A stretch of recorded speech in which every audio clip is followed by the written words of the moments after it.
I'm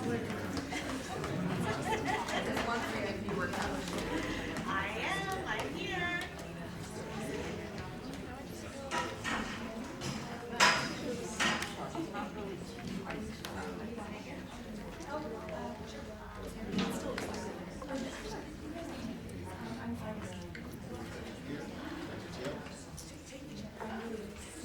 Okay, let's call this meeting to order.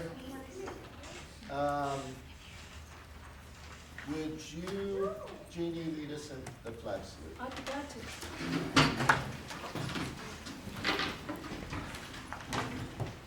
I pledge allegiance to the flag of the United States of America and to the republic for which it stands, one nation, under God, indivisible, with liberty and justice for all. Thank you very much.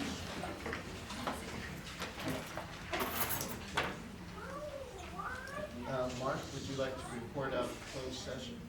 Or would you like me to I can report out? Yes, please. Okay. The board considered approval of the settlement agreement for OAH case number 2022-090878, Government Code Section 54956.9, and the settlement agreement was accepted, and it was a 5-0 for acceptance. For consideration of a request for early retirement incentive 1 GC 54957, the request was accepted. It was 5-0. There were no other items to report out. And so we'll move to 8, informational, Student of the Month at Brookside Elementary School. Well, we're very excited about this. Come on up, guys. And, do we have Haley here? Haley, come on. So, I have two special friends here. This is Ty Elizondo, and also I'm here with Haley Dyer, and I have parents here too. Could you stand up?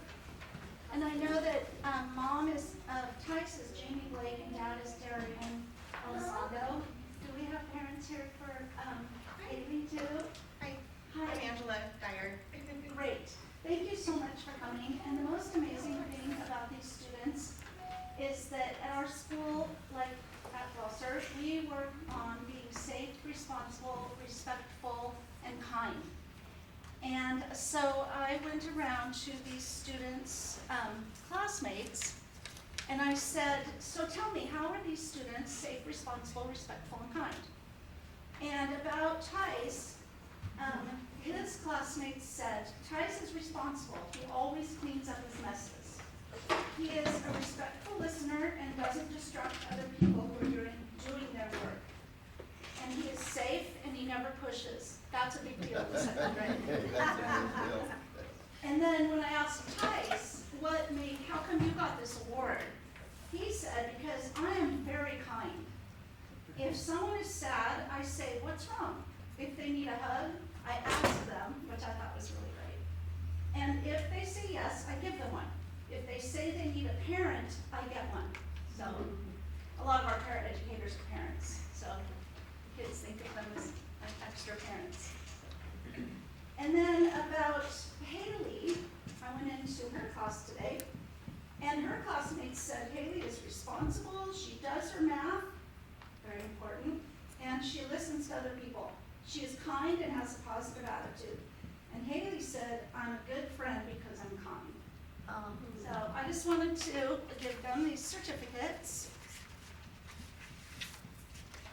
We're really excited about this. This is a great idea. So thank you for this opportunity.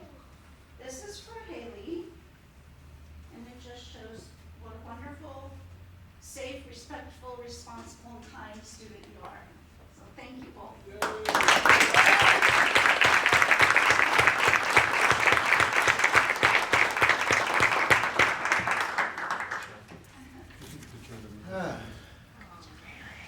so nice to begin with it, isn't it? Oh my gosh, that reminds us all of why we're here.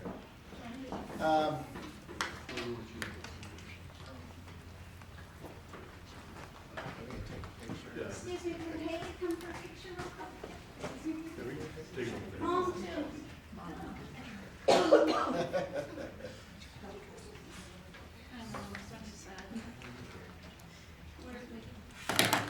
Got to get Haley there in front. Over against the book.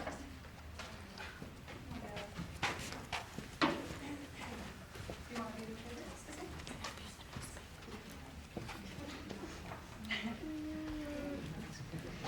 Haley, come on over with your certificate. Oh, you're gonna stand there? All right, 1, 2, 3. Thank you.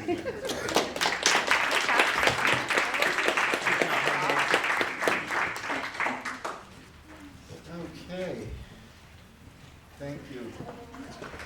Item 8B, Willits Unified CAS LPAC data presentation.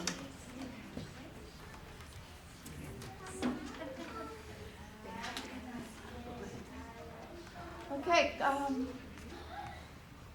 let's get, there we go. All right, well, thank you for having me this evening. This information, the information that we're presenting today is a comparison of our English-only students, our EOs, and our ELs, and how they're performing in math and language arts, and how they're performing on their English language proficiency tests that we do every year. You can't move that part, huh? No? Okay. I did, and it's not following. Okay.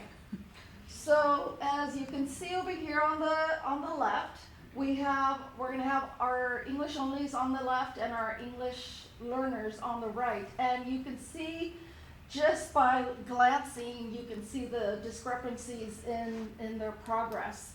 And this is based on the yearly assessments, the CAS, our state testing. So for math here, we can see the red are the ones that are standards not met, yellow nearly met, blue met, and they exceeded the standards on the green.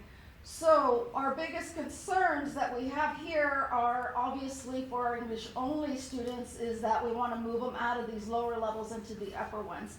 And here, what this could be used for in regards to the school sites is for the principals to really take a look and say, oh, wait a minute here, my 7th graders, or over here, I should say, like my seniors over here in math are having the biggest challenge. My 7th graders are actually doing probably a little bit better than the others.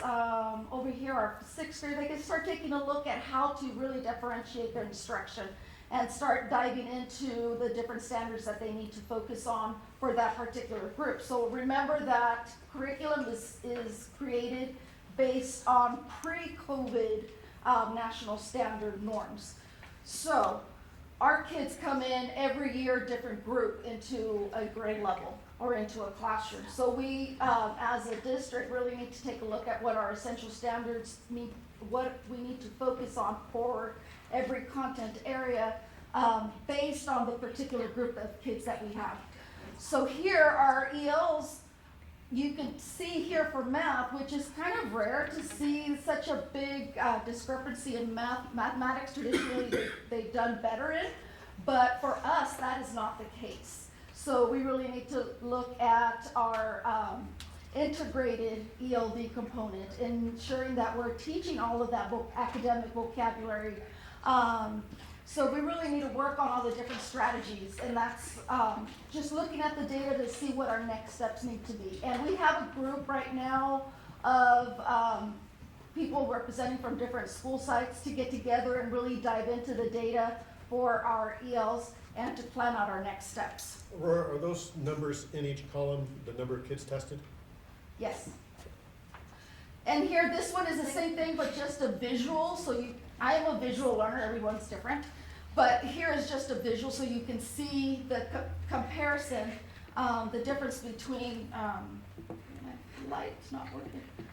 there it goes. So you can see the difference in the gaps between our English only and our English learners. Now these are, when you look at English learners, there's different categories. You have yours those that have been reclassified, and usually those outperform our EOs and traditionally, because the standards are so high to get out of it, they have to work really hard.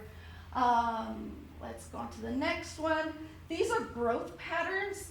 I wanted to take a look, and these are comparing apples to apples. I included kids that had assessment data, specific kids, because what I noticed in our testing these last couple years, that's one of the findings for our FPM as well. We're not up to where we should be in regards to the amount of kids that we're testing for the CASP and for LPAC. So on this side here, on the left, these are the kids that went backwards in their growth. These are the kids that had, the second one here is the kids that had very minimal growth, and these are the ones that went forward. So these on average here, I know the print's very small, but these are based on their scale scores. So these went up between 21 to 100, a little over 100 points in their scale scores, and then these are close to 200. So these made the biggest growth. So, and I did this to try to get a feel for where our little gaps are in our learning, and to see. The good thing for our English learners is that not as many went backwards, whereas our English only kiddos, there were quite a few. So there's things that we need to really look at and make sure that we're serving all of our kids. Part of the other pieces that I've talked to teachers about is comparing, for instance, our GATE data to how our kids are performing. And some of our GATE kids are doing well, and some aren't performing to their ability. So we got to take a look at all of our kids, because they're all our kids. This is our community. We need to make sure we're taking care of everyone. And here we go, the comparison for math. It's pretty similar. And this I just put up here so you know what the new tool is that we're using, the platform. This is elevation. This is what it looks like. There aren't any particular kids on the dashboard here. But essentially, when teachers or principals open up the dashboard, they'll see right away. And this actually they'll see right away that there's this amount of kids. This isn't recent, it's actually lower now. But this is the amount of kids that need to be tested. So we're having issues right now with a combination of things. We tested later than what we should have. We're past our deadline. You have 30 days to take care of all of your LPAC.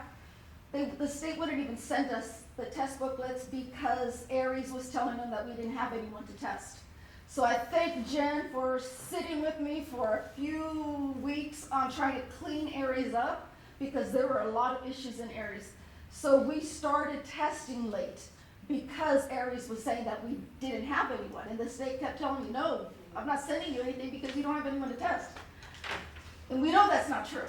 So, but with elevation, the way they set it up for me is to help me catch errors, help us catch errors in Aries, and we're cleaning it up as we're going. So if there's any blanks, because kind of like an Excel sheet, you put formulas in so that it gives you your product and whatever you're trying to figure out. Here we have it so that it pulls out any blanks if there's any missing information.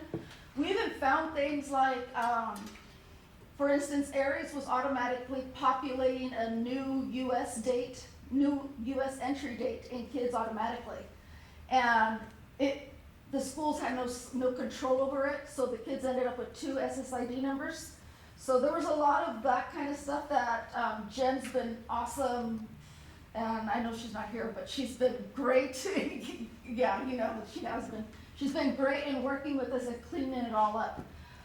Once I'm done with testing and FPM, I'm going through and I'm looking through each and every EL student's in Aries to make sure that they're entered correctly, because if they're not entered correctly, then that means the high schools, the secondaries can't flag them to ensure that they're in an ELD class. It doesn't populate.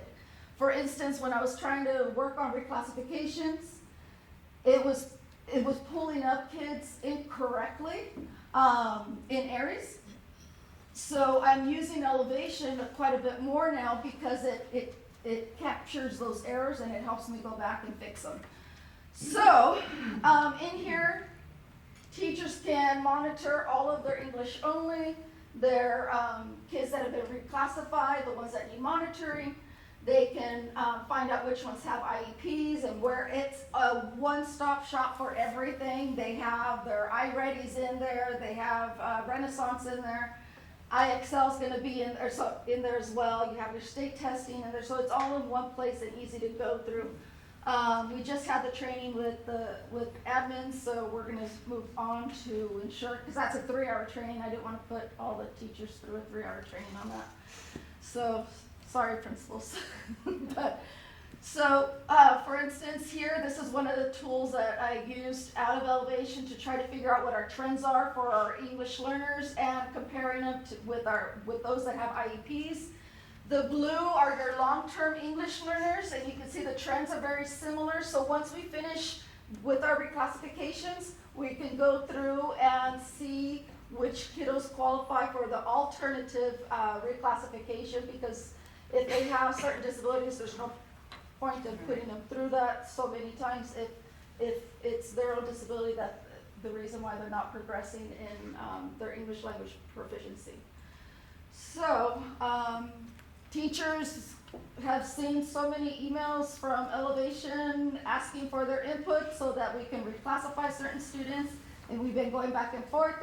Everything is in one place, and we will move on to doing the parent meetings and get those taken care of. And then I could go in and dive into Cumes and Aries. But what I've noticed as well, one more thing before I finish up, these long-term English learners, I was comparing them to their data on their CASP. One of the things that we need to do as a district is making sure that we're meeting with those kids one-on-one and talking to them about the importance of certain tests and how it impacts them. Because if you don't have that conversation about how it impacts them, they're not going to really care, especially once they get to the secondary level.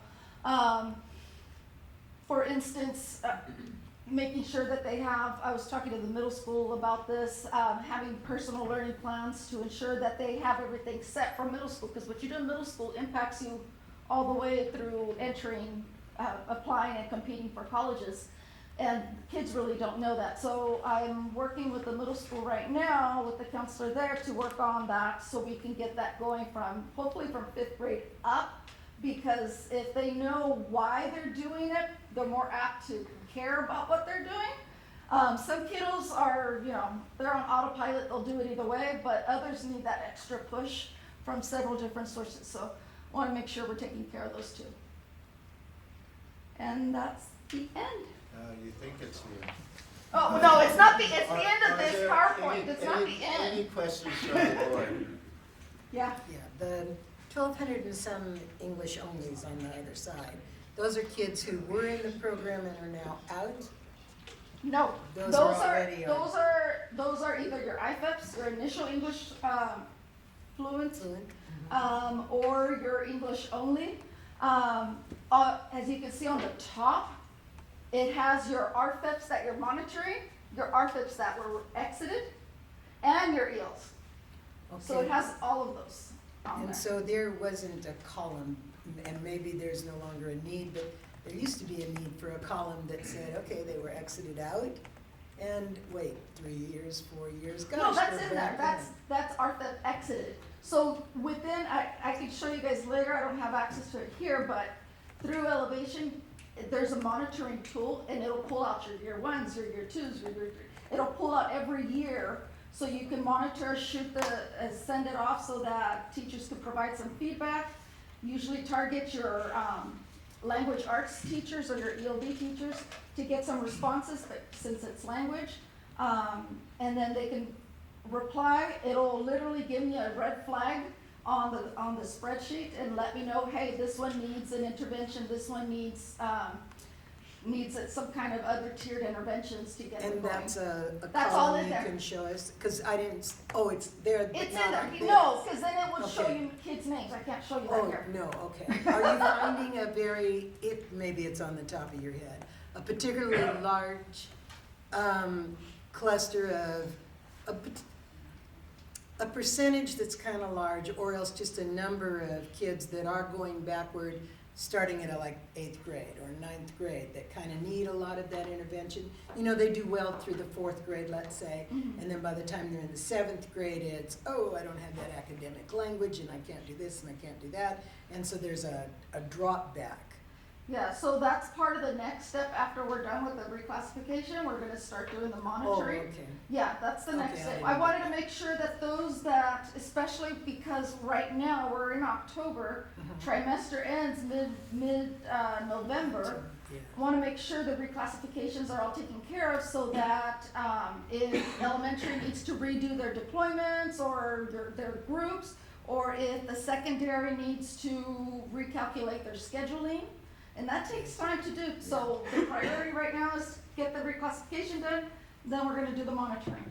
And then Okay. teachers are probably gonna be annoyed with me because they're gonna get another, can you give me feedback on this kiddo? But it's to ensure, but the feedback is very short. It's a little thing that they click on, and it's whether they're progressing or not, and it has a box so that they can give more input if they want. Okay. Good, thank you. Any other questions? Great. No other questions? It's your chance. Do it now. Thank you, thank you very much. Thank you. Okay, WTA comments.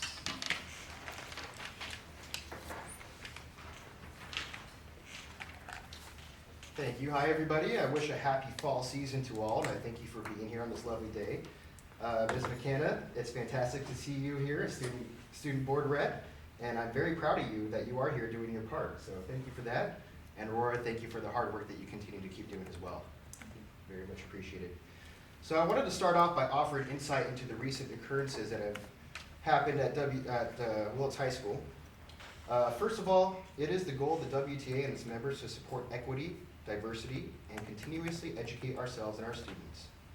Examples at our high school include teachers that support and mentor through various clubs and extracurricular activities, including the Peace Club, the Gay Straight Alliance, and the Latino Club, to name a few. Despite rumors circulating on various platforms, the teaching staff and administration do not tolerate racism or any other form of abuse.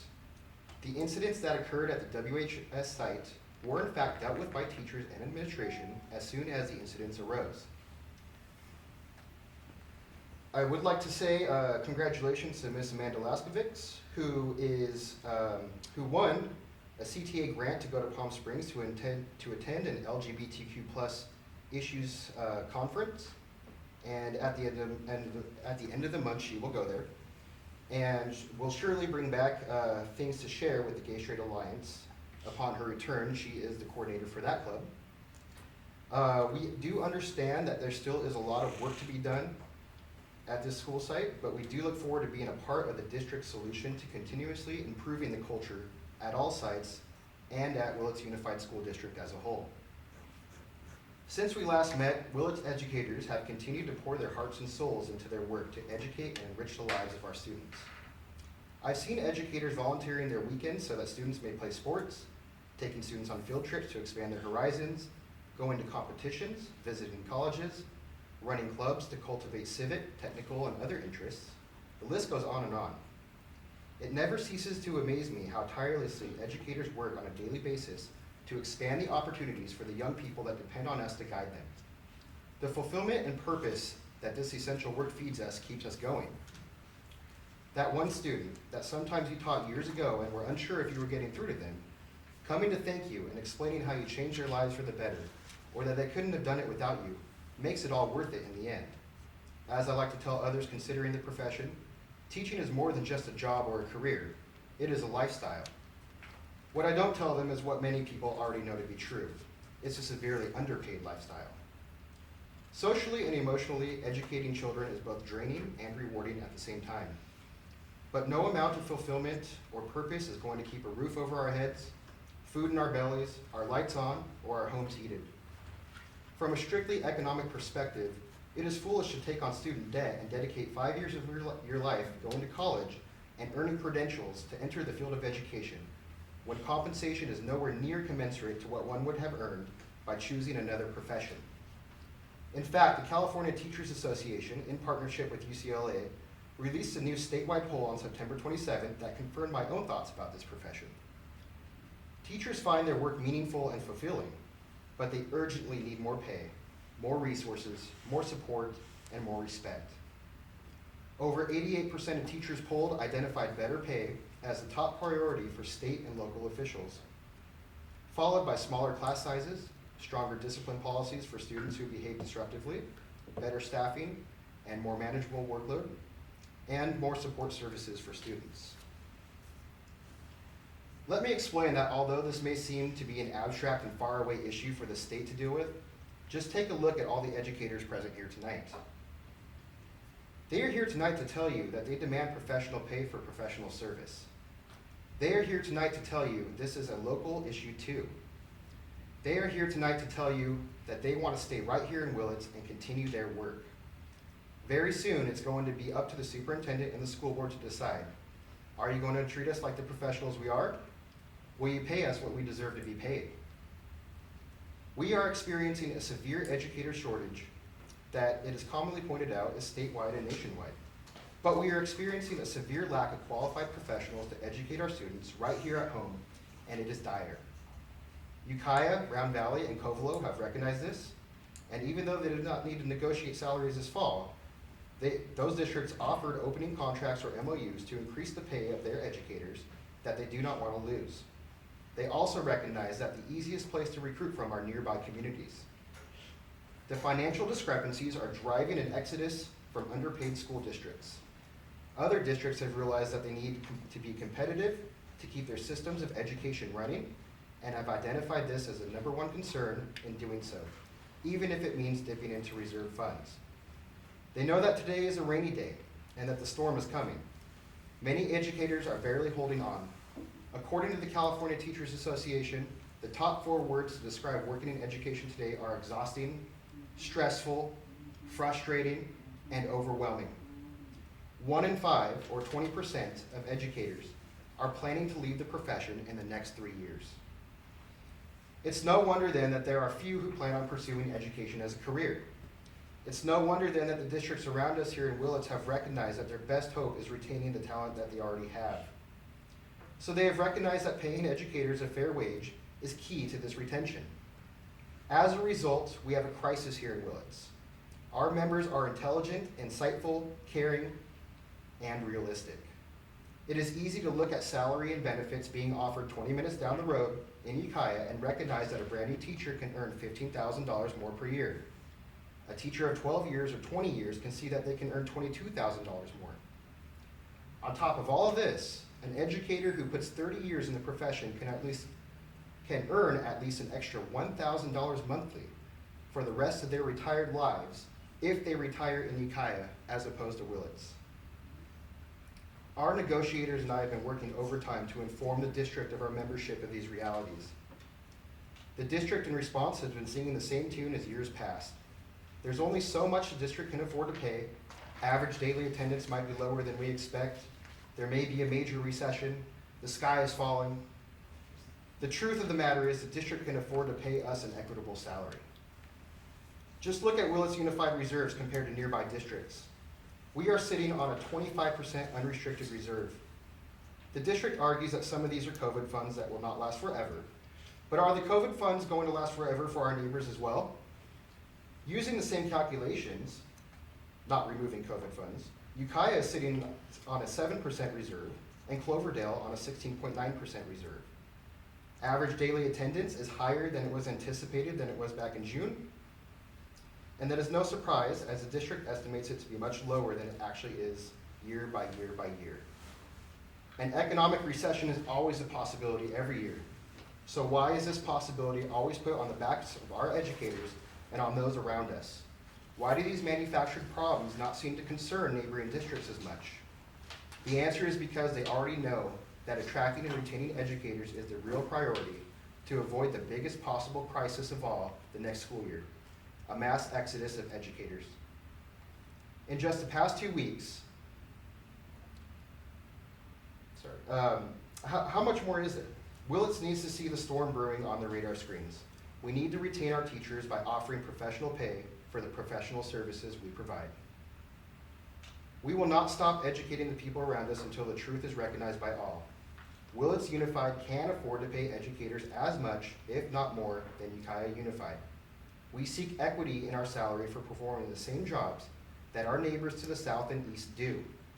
We want to attract and retain professional educators to sustain the agreed upon goals of raising reading scores, excelling math improvement, and caring for nurturing the whole child.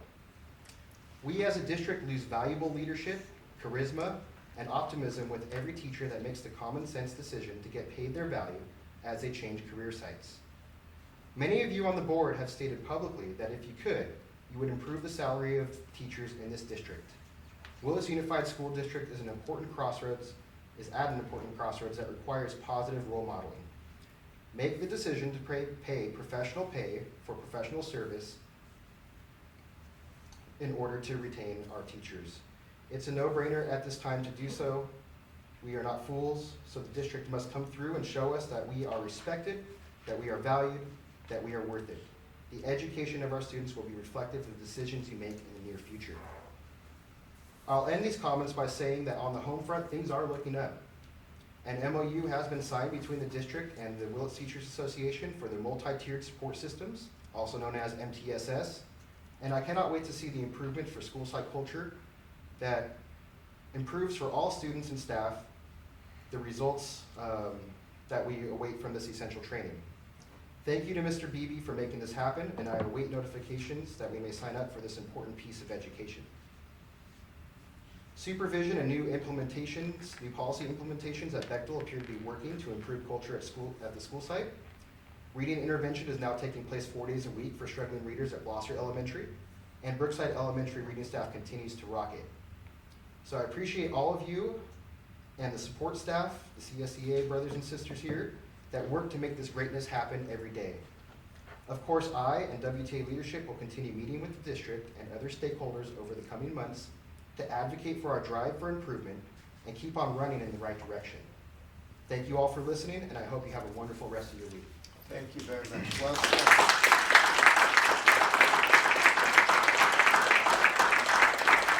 Okay, CSEA.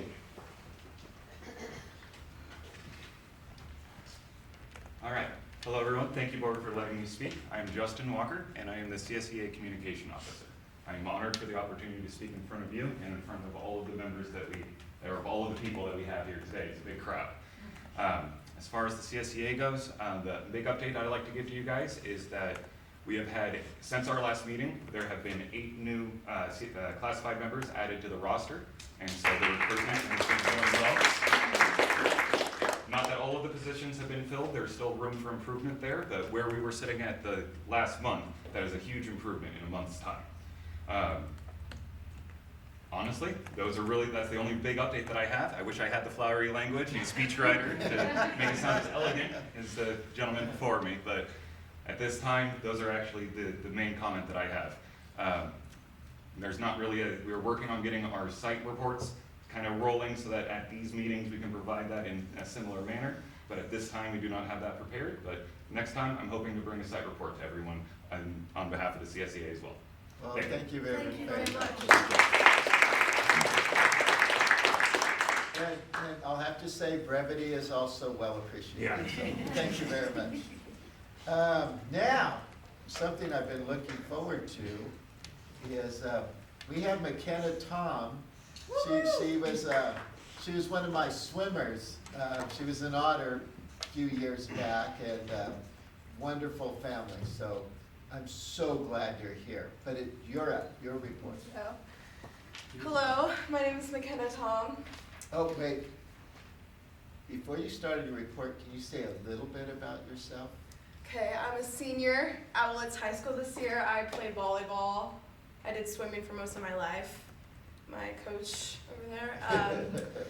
I also play softball, and that's about it. Do you have a college in mind yet? Shasta.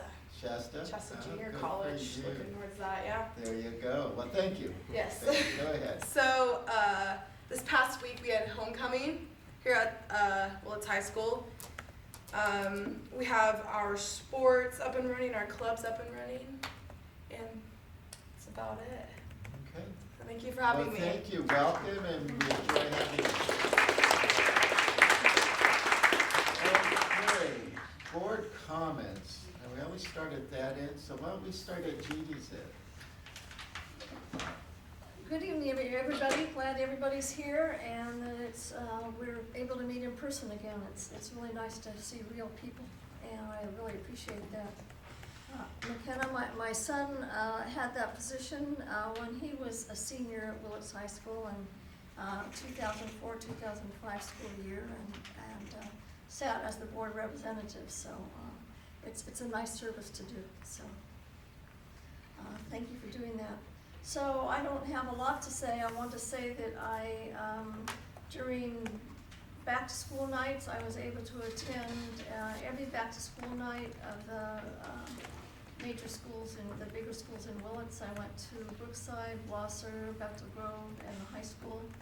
And I made a point of trying to get to every single classroom to meet teachers, or to at least listen in for a little while, to see what kind of attendance there was, to see, anyway, it was a nice experience to go to every single back to school night. I was out of town when they did Sherwood, so I didn't go to that. But what else was I gonna say? I was gonna say one other thing. Can't remember what it was, so I'll let it go for now. Well, if you remember, just Okay, I'll pop in. chime in. Okay. Diane? Thank you, Robert. I went to back to school night as well. I was in Wisconsin at the last board meeting. So I missed most of the schools. But at Brookside, it was really nice to see the kids coming with their parents and how excited they were seeing their teacher again that day. And it was really nice to see all that energy still going with everybody. And then I went up to Sherwood School, and it was really nice to see all three teachers and their presentations with their parents. I went over to Blosser Lane Library to help Bethany put more books back on the shelves, since she has a lot of kids putting out their books. They're coming in and getting 2 books a week, so she does need a lot of help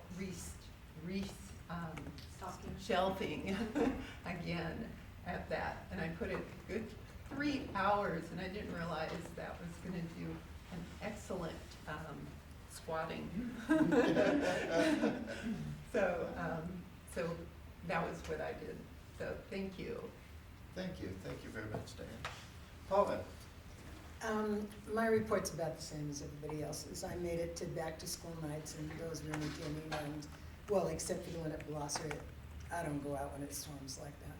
And then I did get to go to the book room and help for a couple of times. I sure am hoping that that's still on a roll and still progressing. I always worry that when stuff starts really strong, it then stops, like, oh well. And I just hope that that doesn't happen over there. So, I mean, I know you have really strong leaders in pushing that room, but good luck, and if you need something, give a yell, you know. I also went and got to watch the homecoming games and things like that. I was really surprised at how things looked, and how the concession stand just had a nonstop line for all night, you know, which certainly cut into some of my entertainment. And so, you know, that was a good thing. I hope that they make a lot of money.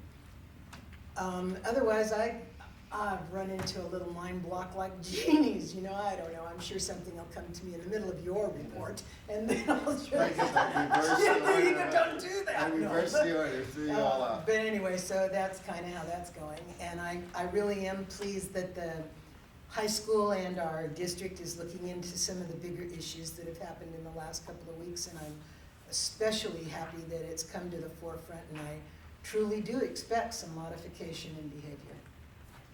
There you go. Thank you, Paul. Congratulations to the football team. That was a Yeah, that was varsity. I'm sorry the JVs had a kind of a hard night, but the varsity came through and won their game on homecoming night, and did so. It was a good, interesting, fun game to watch. Last night, Superintendent Beebe and I got to go and enjoy some time with our John Haschak and our state senator, Mike McGuire. They had a kind of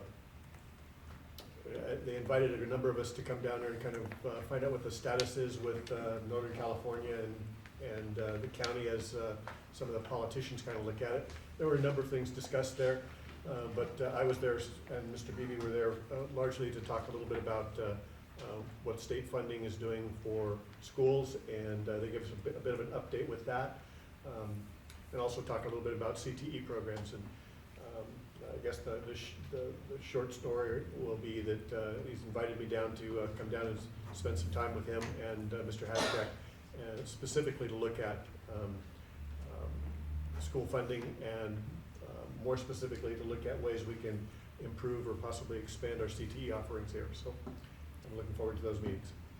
Okay, thank you. I remember what else I was going to say. Go ahead. I'm back to volunteering on a weekly basis in my granddaughter's class, and Oh, it's wonderful. really nice to be on site with a specific classroom over a length of time. You sort of get a more intimate, close-up look at the kids and the school and the staff and the curriculum. And anyway, she's in Angela Curry's class, and Angela asked me to just bring a book in when I come in and read to the kids. So I've been having fun picking out special books and sharing them with the kids. Thank you, Jeannie. So I have gone to some of the football games, very enjoyable. And the great thing is I did get a chance to go to some of our open houses because I coach the Otters. It's the same time, so I'm unable to attend, but we had thunderstorms. One was a scare night, the other one we really had thunderstorms. I was able to attend some of our open houses. It's always nice to go in and see the parents and the teachers interacting and look at the school environment. It's just a good thing, so I was very lucky to do that.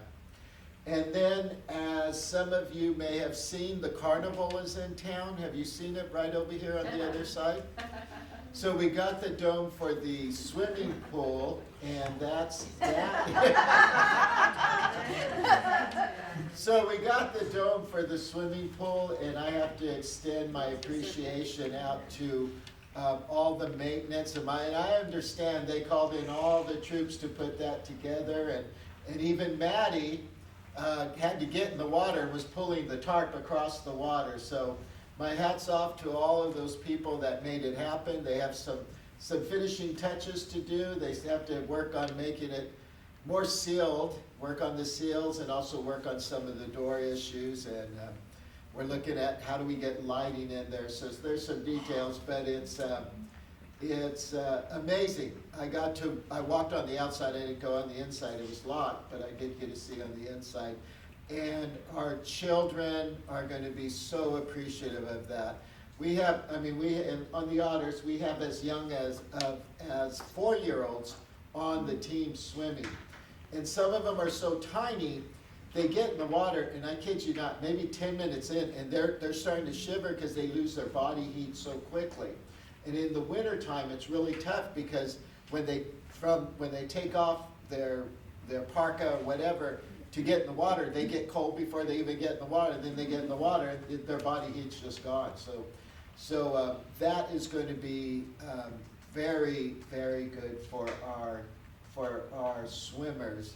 And I'm hoping for the community. I'm hoping the community comes together and we keep the aerobics class and the lap swimming If we can work all that out, I think it's fantastic that we have something like this. Unique than any other area. I mean, there's people who have buildings, but not, not a carnival over their full. So it's very exciting. And I'm so glad McKenna's here. That's such a shot in the arm. Really makes me feel good. The board members have all received emails in regards to a situation that occurred at the high school. You mentioned it earlier.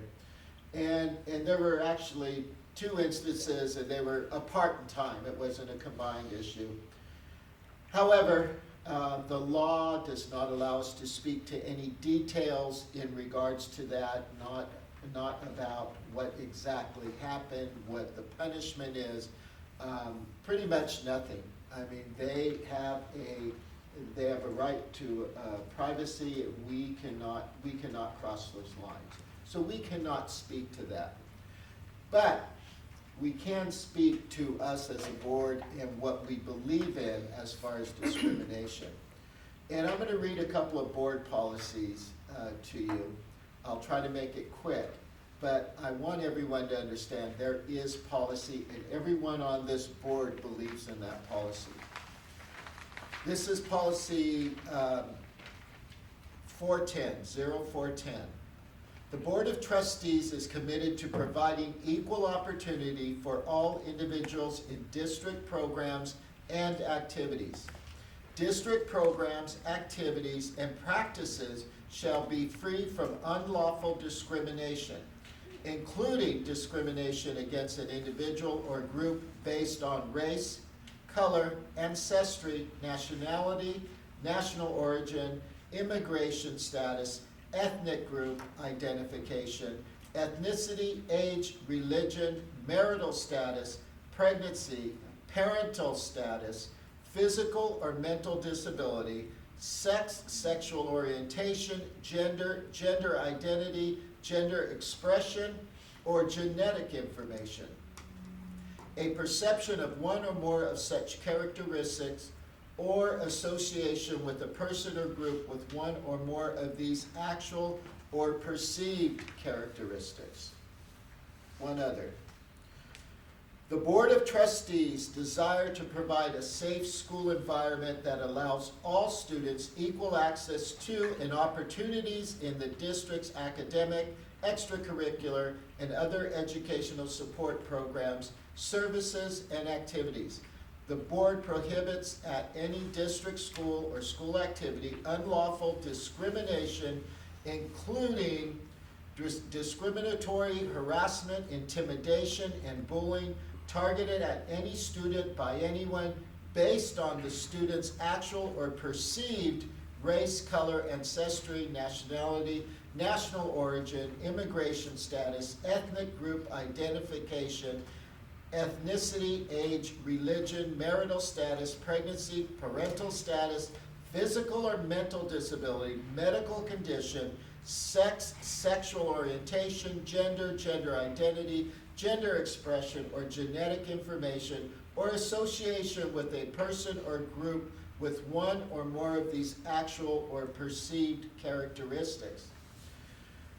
It is in our board policy, and I just chose 2 areas where it's in the board policy. And as you go through board policy, you will see this redundancy in different policies throughout all of the policy. Everyone on this board supports non-discrimination. Everyone on this board believes in our students. Everyone in this board believes in supporting all our children. And personally, I mean, it breaks my heart to think that people are hurt by things that happen out there. We want to make sure every child feels safe and welcome to our schools. That is where our heart is, and that is our desire. I'm asking Mark, now, we can't speak at this, it wasn't agendized, but I'm asking Mark to look into these situations, and to make sure that they were handled properly.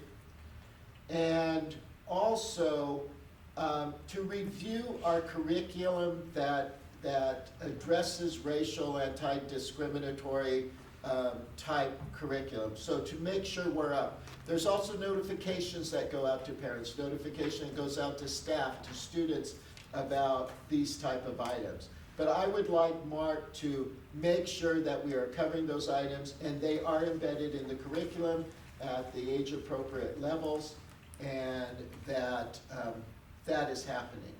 And also, I would like you to consider extended training in some sort, sensitivity type training that would help us to become even better people than we are. So if you would look into those. I said a lot on that, although it's big picture, because that's all the board can speak to. However, if any members on the board would like to say anything to this, you're welcome to now. Otherwise, we'll move on in the agenda. Not hearing any? Okay. Okay. Well, let's move on then on that note. Okay. And McKenna, I'm glad you're here, because that makes me feel good. That was kind of a downer. When I say McKenna, it makes me feel good that she's here again. Superintendent comments. Thank you. I also am very happy to be sitting next to a student. As a longtime vet, and certainly a majority of the high school, it's always nice to interact with our students. So thank you, McKenna, for being here. And I've actually seen, I think I've seen you play volleyball, so you're very talented. Good for you. I promised somebody that I wouldn't bring this up, but on my 93rd day in the system, I just want to thank all in Willits Unified School District and Willits of itself for their extremely industrious and passionate efforts. I continue to look forward to working with all units, all people, all of our staff, everybody in the community, and just developing really productive and positive relationships. It's what I believe in this business. We're in the human business, we're in the education business, and developing those authentic and genuine relationships, I think, are at the core of how you begin discussions and how you come up with solutions. As always, I want to thank the board for this opportunity to be the superintendent. With that being said, we have had our challenges this past month. I'm deeply encouraged that our strong and highly competent Willits Unified District staff and students at all levels is not only responding to these challenges, but is also looking at our current reality and developing systems and responses on multiple levels. I am deeply confident that moving forward, our entire staff and students in Willits Unified School District have the passion, the integrity, and the skills to educate and guide all of our students in Willits Unified School District. I look forward to this. One of the things that I think that I've been known for in my career is I never shrink away from a challenge. I like to stand shoulder to shoulder, face it, talk about it, figure out a solution, and come to those solutions. So I look forward to this effort. So thank you. Thank you. And thank you. Okay, item number 14, under action and discussion. Is there any public comment on the agenda items? Any public comment on agenda items? Yes. Come on forward.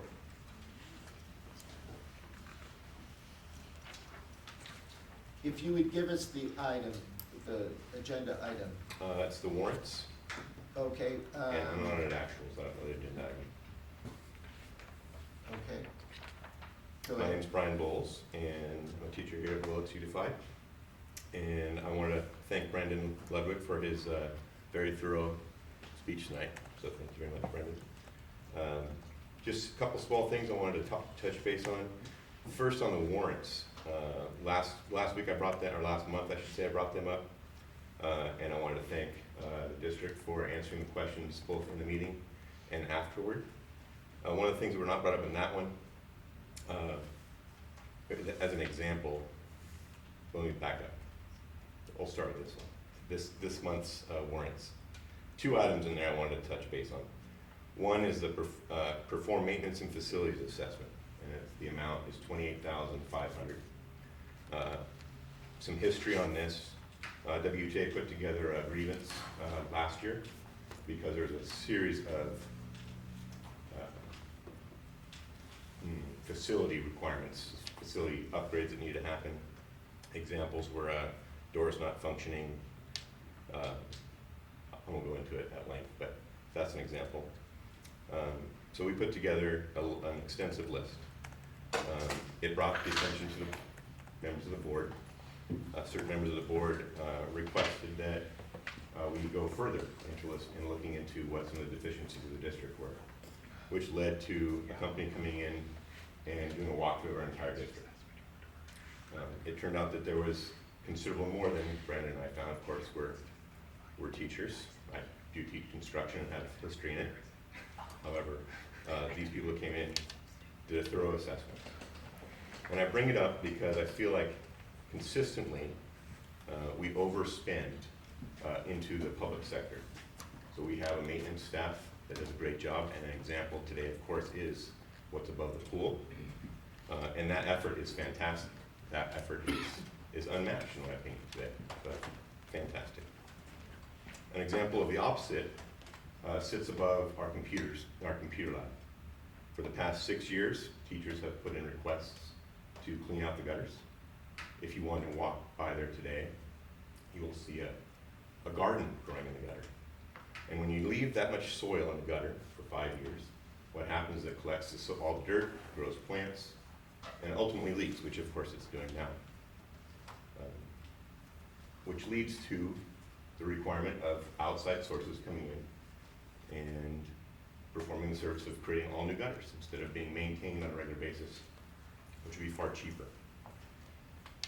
As a negotiator, I get to take the unaudited actuals that are going to be presented tonight, and I run them through a budget essentials program. And what it does is it allows me to compare our district to all the neighboring districts both in Mendocino County and in Lake County. One of the items that it pushes out is a ranking of how much each school compared to each other uses the percentage of their budget to improve, to maintain their schools.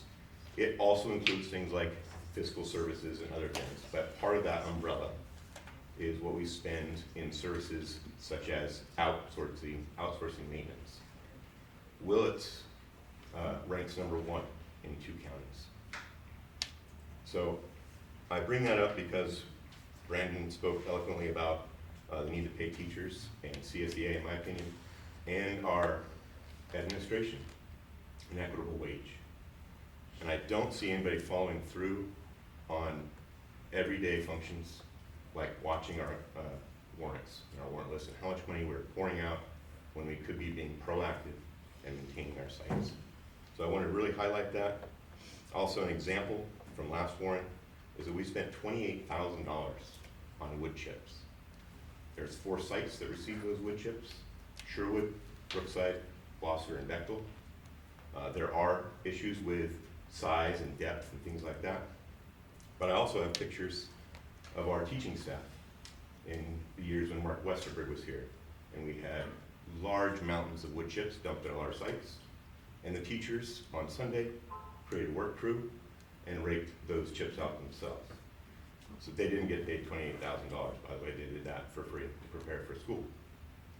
So those kind of lack of oversight and respectfully making sure that the school is running at a top-notch level and efficiently, financially, worries me. It worries me because we are trying to attract and retain teachers. And if we're throwing money out the door in one spot, it means that we look at the teacher salary or CSEA salaries or admin salaries as an unsurmountable task. When we're super tight about wanting that 17% reserve that, by the way, no one else in the county has, it makes me wonder, where are we paying attention, and are we paying attention in the right places? So I thank you for your time. I look forward to the board giving more oversight to how we spend our money. Thank you. Thank you very much.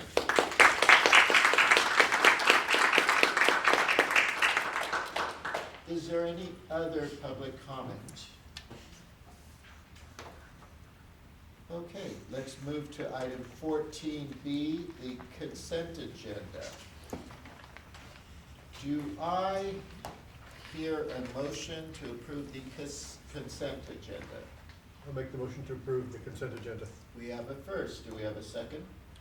I second it. We have a first and second. Any discussion? I'll speak up.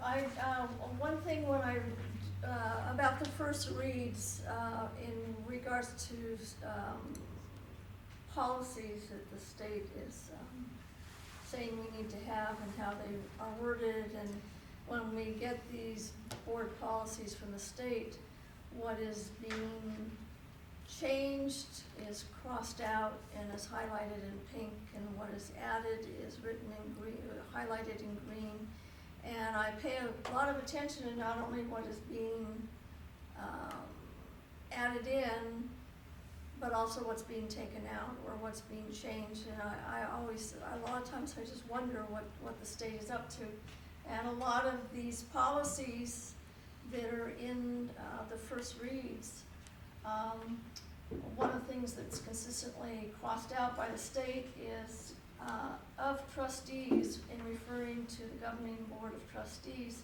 So of trustees is crossed out, and now it reads only governing board. And I myself consider it sort of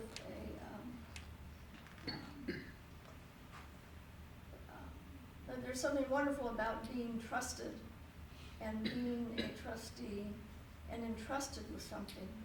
And somehow that being crossed out and just being a governing board is very bureaucratic to me, and I'm not happy that is being changed consistently throughout the policies. And I also, one of the first reads has to do with suicide prevention.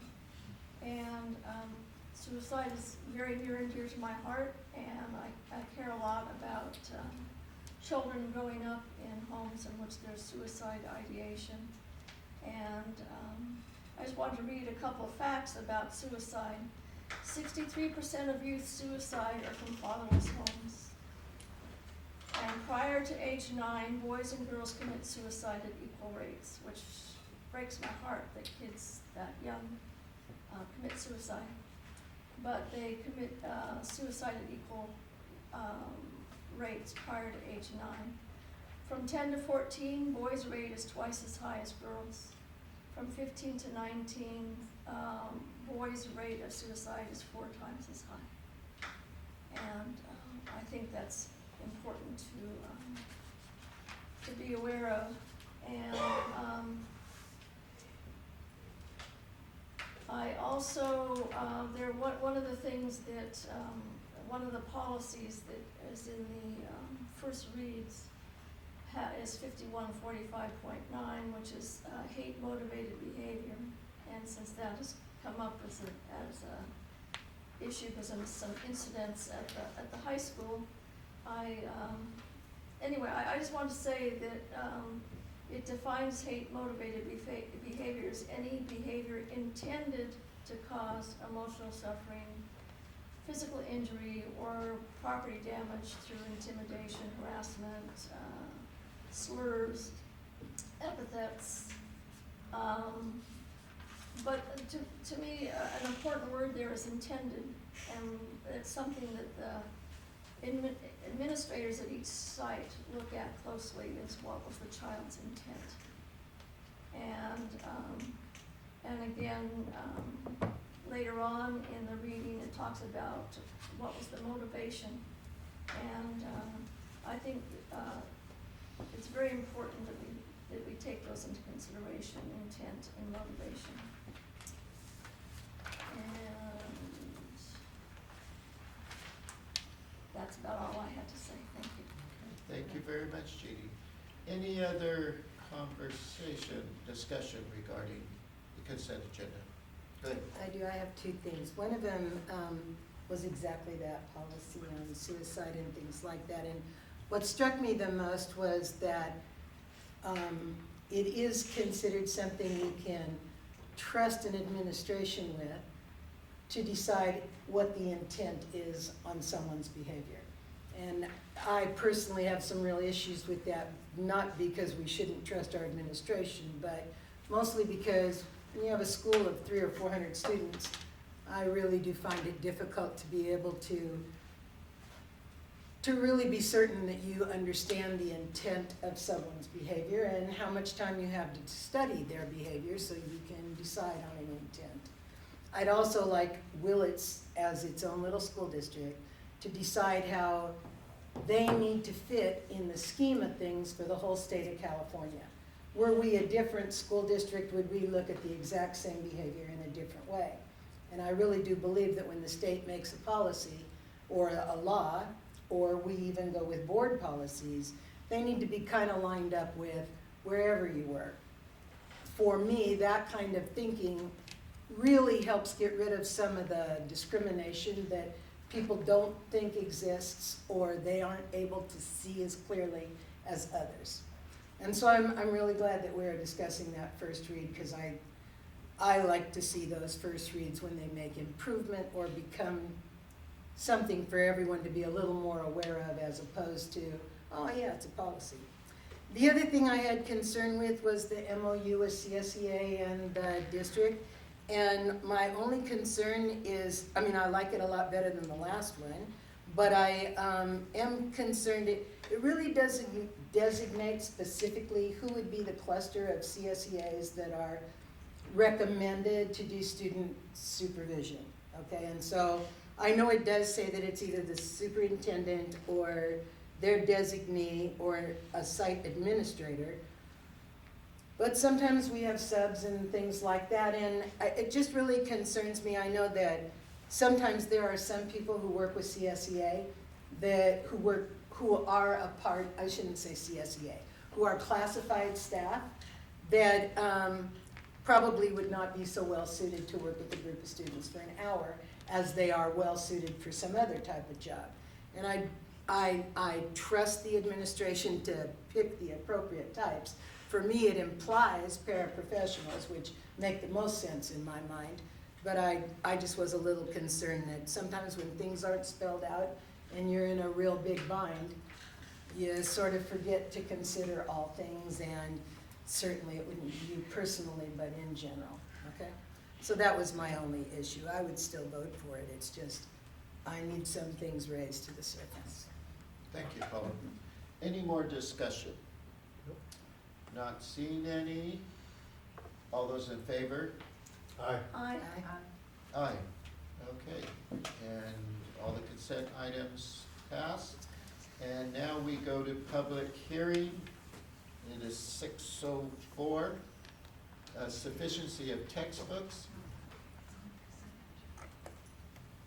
Are we gonna have any, do we have any statement on that? No. Okay, so essentially we have. We have what we have right now, and we have what we need. We Okay. always need more. So, Okay, we always great. need more and better. Is there any public comment on sufficiency of textbooks? Not hearing any, we will close at 6:00, well, I'm still at 6:04. That was quick. Okay. Oh, excuse me, 6:14. I apologize. Okay. I need a roll call vote for that. Oh, we do, okay. So, would you like to start, Alex? Aye. Paula? Aye. Diane? Aye. Aye. And I. You're just at the public hearing, we're not at the approval of resolution. Oh, I'm sorry. Okay, well, we did it anyways, just in case. I was gonna say, you guys didn't motion it. Yeah. Okay, item D, which is approval of resolution 2022-23 to sufficiency of textbooks. Okay, so on item number D, do I hear a motion to approve, for approval of the resolution? I'll make a motion to I'll approve. second. Okay, we have a first and second. Any discussion? Okay, There haven't been any teachers or anyone concerned or reporting to their administration. Almost always this works out, but we did have a year where there was a conflict. We don't have it now. That's what I'm aware of, but like I said, we always need books, okay? Okay. We always need more up-to-date books. Yeah, which is something I've brought up a number of times in the past. And if you go down through the list of things here, you know, you're looking at a biology book, 2004 edition, Earth Science 2004 edition, and many similar kinds of things. I would think that there should be something more current. And I would hope that we have people looking at upgrading our educational materials wherever prudent. Thank you for those comments. Any more comments? Okay. Can we ask a question in the audience? Oh, we kind of passed Okay, that right. part, but you know what? No. Go ahead. We were just asking if there was a committee for something like that because, to adopt new curriculum because, I mean, I'm just thinking about science alone. We now have the NGSS standards and our textbooks are at least 20 years old. Okay. So anyways. And- I can comment to that. That's certainly in my plan and one of the things on my desk is to work with Aurora and every single school site, 1, 3, 5, 10-year needs, you know, but as we all know as educators, you know, if you don't have something in the last 5 years, you're not even topical anymore. Yeah. So just trying to do the best we can with the resources that we have and get you as relevant material as possible. So, but yeah, there's a plan for a committee. A couple of members from each side coming together. Thank you. So, Thank you for that, Mark. you're welcome. All right, any more discussion amongst the board? All those in, oh, this is a resolution. Alex? Aye. Paula? Diane? Aye. Jeannie? Aye. And I. It passes. Okay, E, approval of resolution 2022-23-3, pupil textbooks and instructional materials. And so, is there any public comment? Last time I skipped it, so that's why I let you in. I didn't ask for public comment, so when you asked, I'm like, oh, I didn't ask, I didn't give an opportunity, so that's why I let you in. So no other public comment? Okay, not seeing any. Do I hear a motion to approve the resolution? I move we do the resolution number 2022 and 23-3. Okay, do I hear a second? I'll second. Okay, discussion amongst the board? Okay, not hearing any. Alex? Aye. Paula? Aye. Diane? Aye. Jeannie? Aye. And I, and it passes. Approval of GAN limit resolution 2022/23-4. Any public comment on that? Not seeing any. Do I hear a motion for approval? I move that we approve resolution number 2022/23-4. Do I hear a second? I second. We have a first and a second. Any discussion amongst the board? Not hearing any.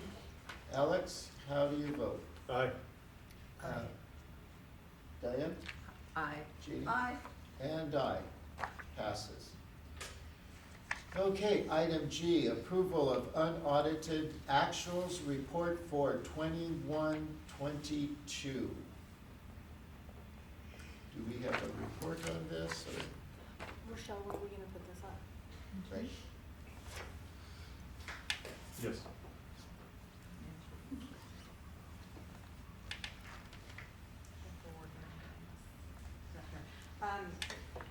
So for 21-22, there were a couple things that I wanted to point out related to the revenue. There was a change in how we now are asked to account for our MAW funding, so that was previously recorded as federal revenue in past years, and it is now being reported as a local revenue. So I note that because you can see that our federal revenue for unrestricted is low and probably lower than if you looked at prior years. So I just wanted to let you know we are still receiving MOP funding, however, it's booked in the local revenue category now. Is the deadline for that any different?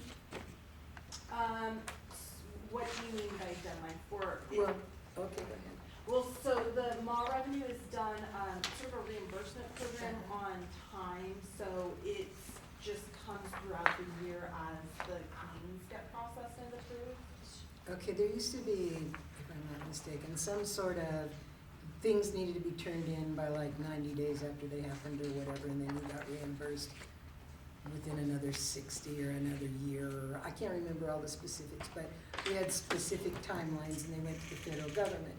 So since this isn't federal anymore and it's local, then I'm wondering, is that laxed up, or is it tighter, or anything at all? There's actually a lot that happened with MA over the last several years.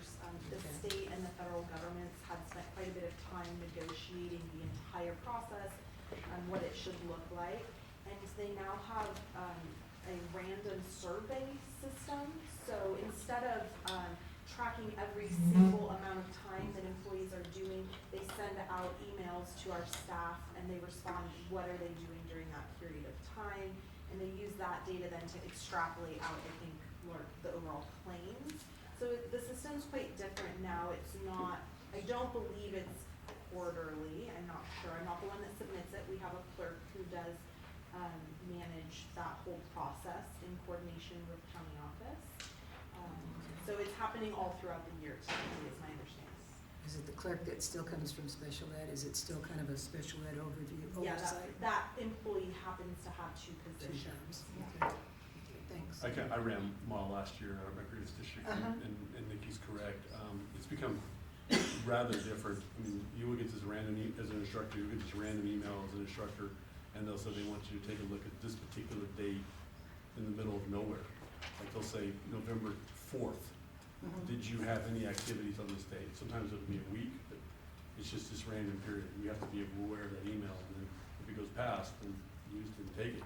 Yeah. So it has significantly changed. I remember the quarterly system from a number of years ago, and how that was reported. District used to lose a lot of money Yeah. sometimes. And I think that's one of the reasons why they changed it, is because the reporting was a bit awkward, but now it's just this almost random surveys that are coming out of the hoot, you know, so.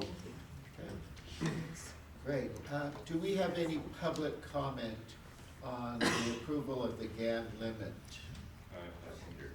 Are we on actuals or No, we're on Oh, I'm sorry, excuse me, unaudited do you want to go actuals. backwards? I went backwards. Any comment on unaudited actuals? Yes. Come on up. So the unaudited actuals you see there are the exact things we're dealing with during negotiations. And if you look, you'll see a 17,377,010, and it's based on an ADA projection of 352.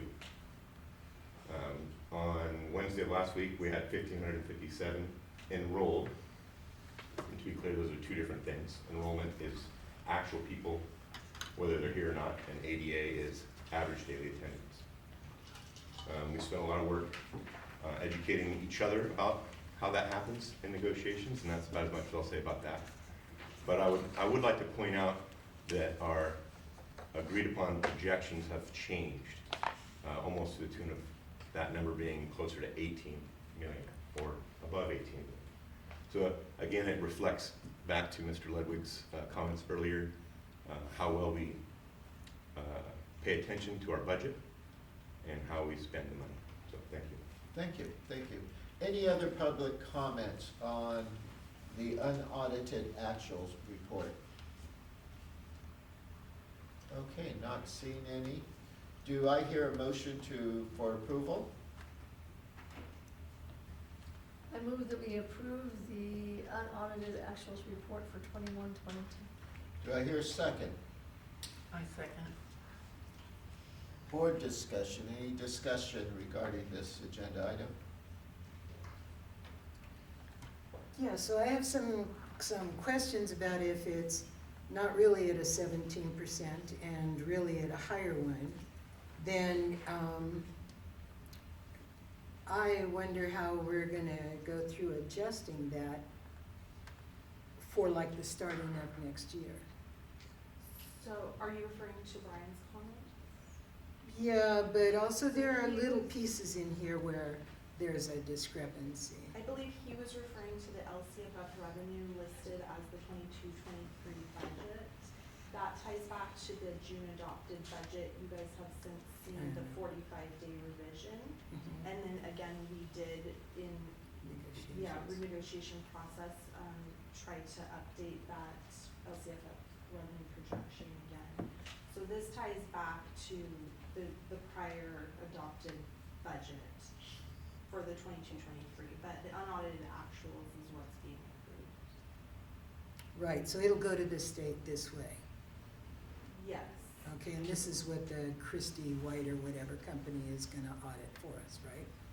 The unaudited Yeah. actuals is the component that they will be auditing. Okay. So item number 5 on total revenues, I'm just kind of curious.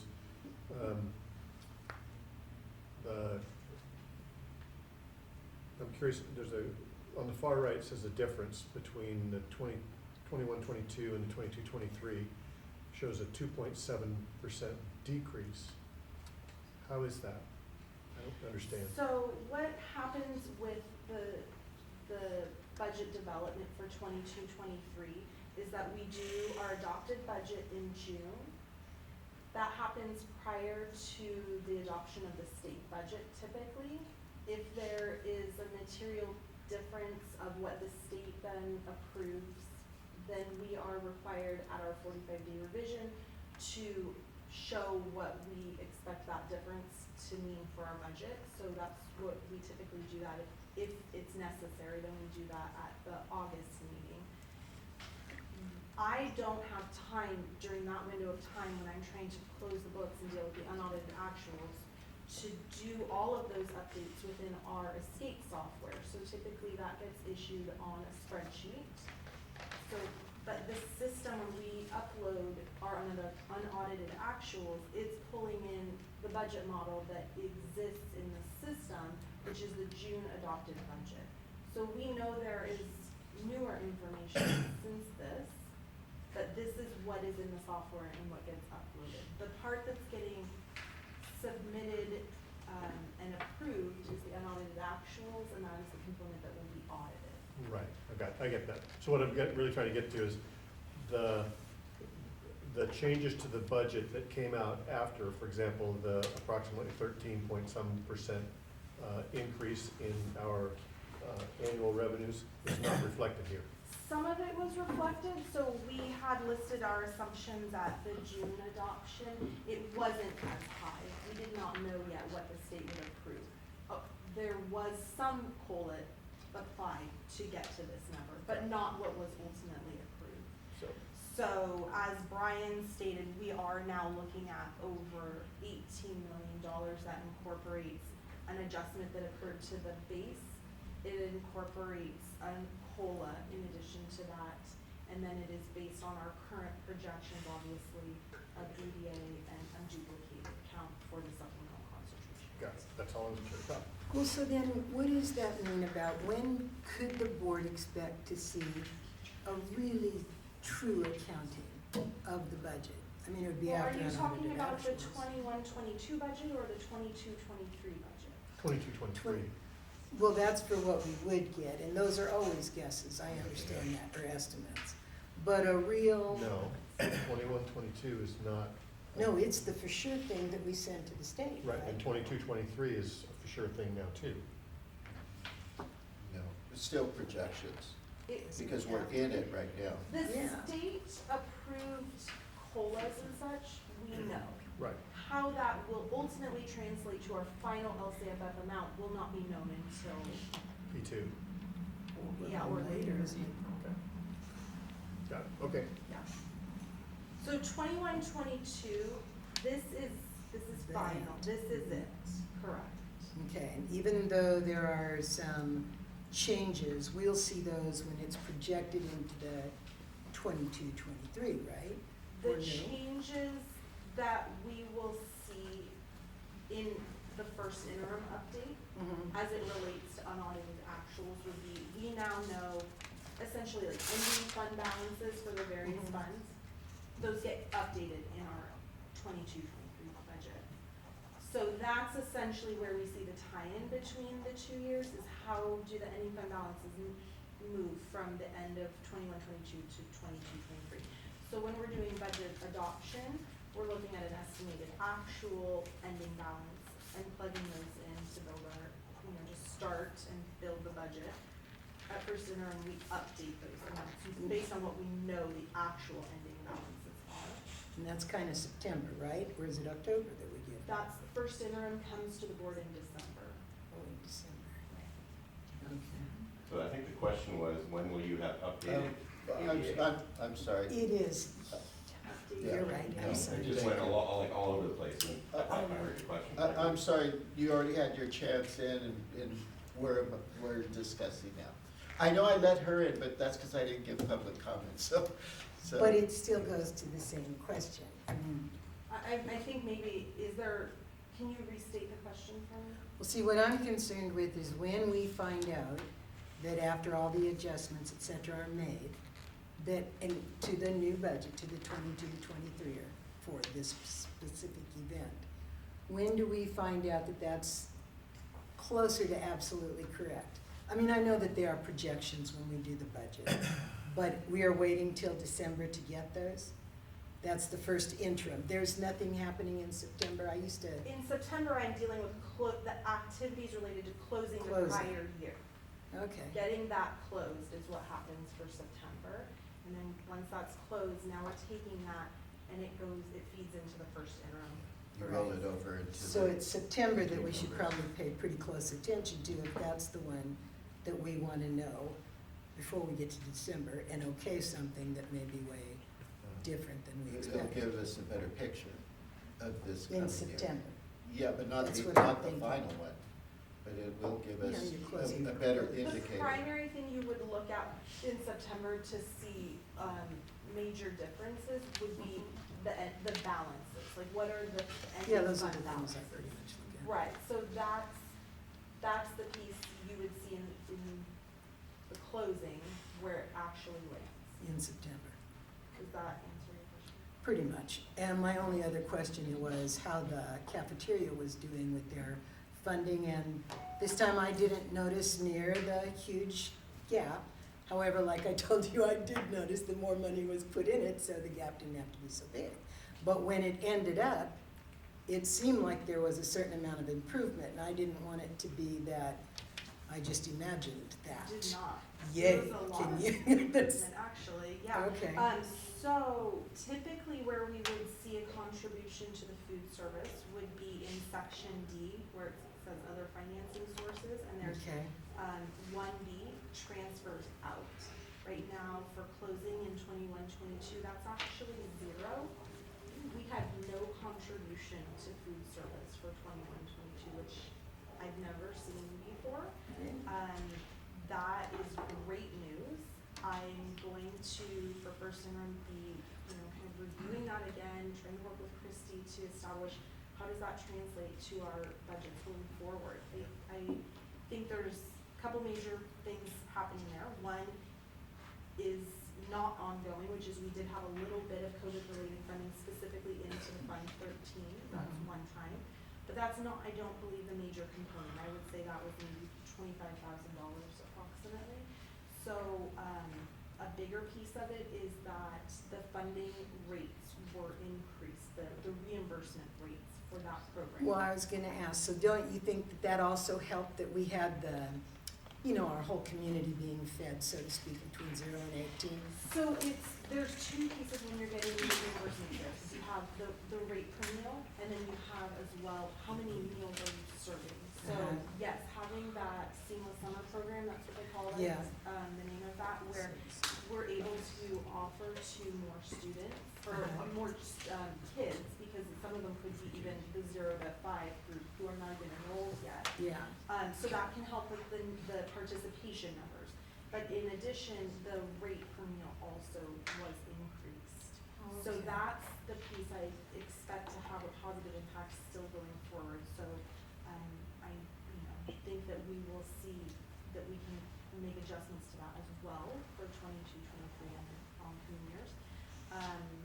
Where I need to really kind of take a look and make sure we don't overdo it is just that I know we have also some staffing and vacancy issues like many other places. Yeah. And while, of course that is less expenditure, we know that there's bigger impacts that occur from that, so it's not a desired outcome, but an unintended piece of that is that we may have had less expenditure related to that. So, that piece we would hope actually doesn't continue because we want those positions to be filled.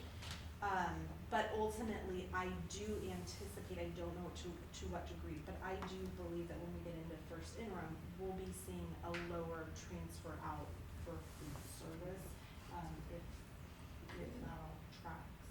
Okay. Thanks, that's, Any more discussion? Mr. Chavez, At the there's bottom of people in the page- Zoom land that have comments from this particular Wonderful. question as well. Okay, I'll have to get them They and need we're to in raise their hand. the comment part of it. I apologize if I missed them. Any other comments from the board? Nikki, at the bottom of page 2, we're just talking about unassigned, unappropriated. In the 21-22, it shows nothing for a reserve for economic uncertainties, and yet it's split out on the 22-23. So I typically have, when we're talking about a reserve, the existence of that is a planning, for future needs. And because when we're closing the prior year, that's, like, we've already moved past that. I haven't typically put the reserve in there because now we're not gonna go back and use reserve from a prior year. If the board would like me to show that differently moving forward, it's certainly something that can be added. I just, I was just more focus curious than on the anything else. budget Yeah, side of okay. that, yeah. And then over on the right for the 22-23, it shows new as in terms of the percentage. Yeah, so it does, so this system, that last column, it's all percentage driven, and so if Based there's on the not prior. a number entered there, it's saying, oh, you're now showing a number in the second year, it's new compared to the other columns, does that make sense? Yep, got it. Thank you.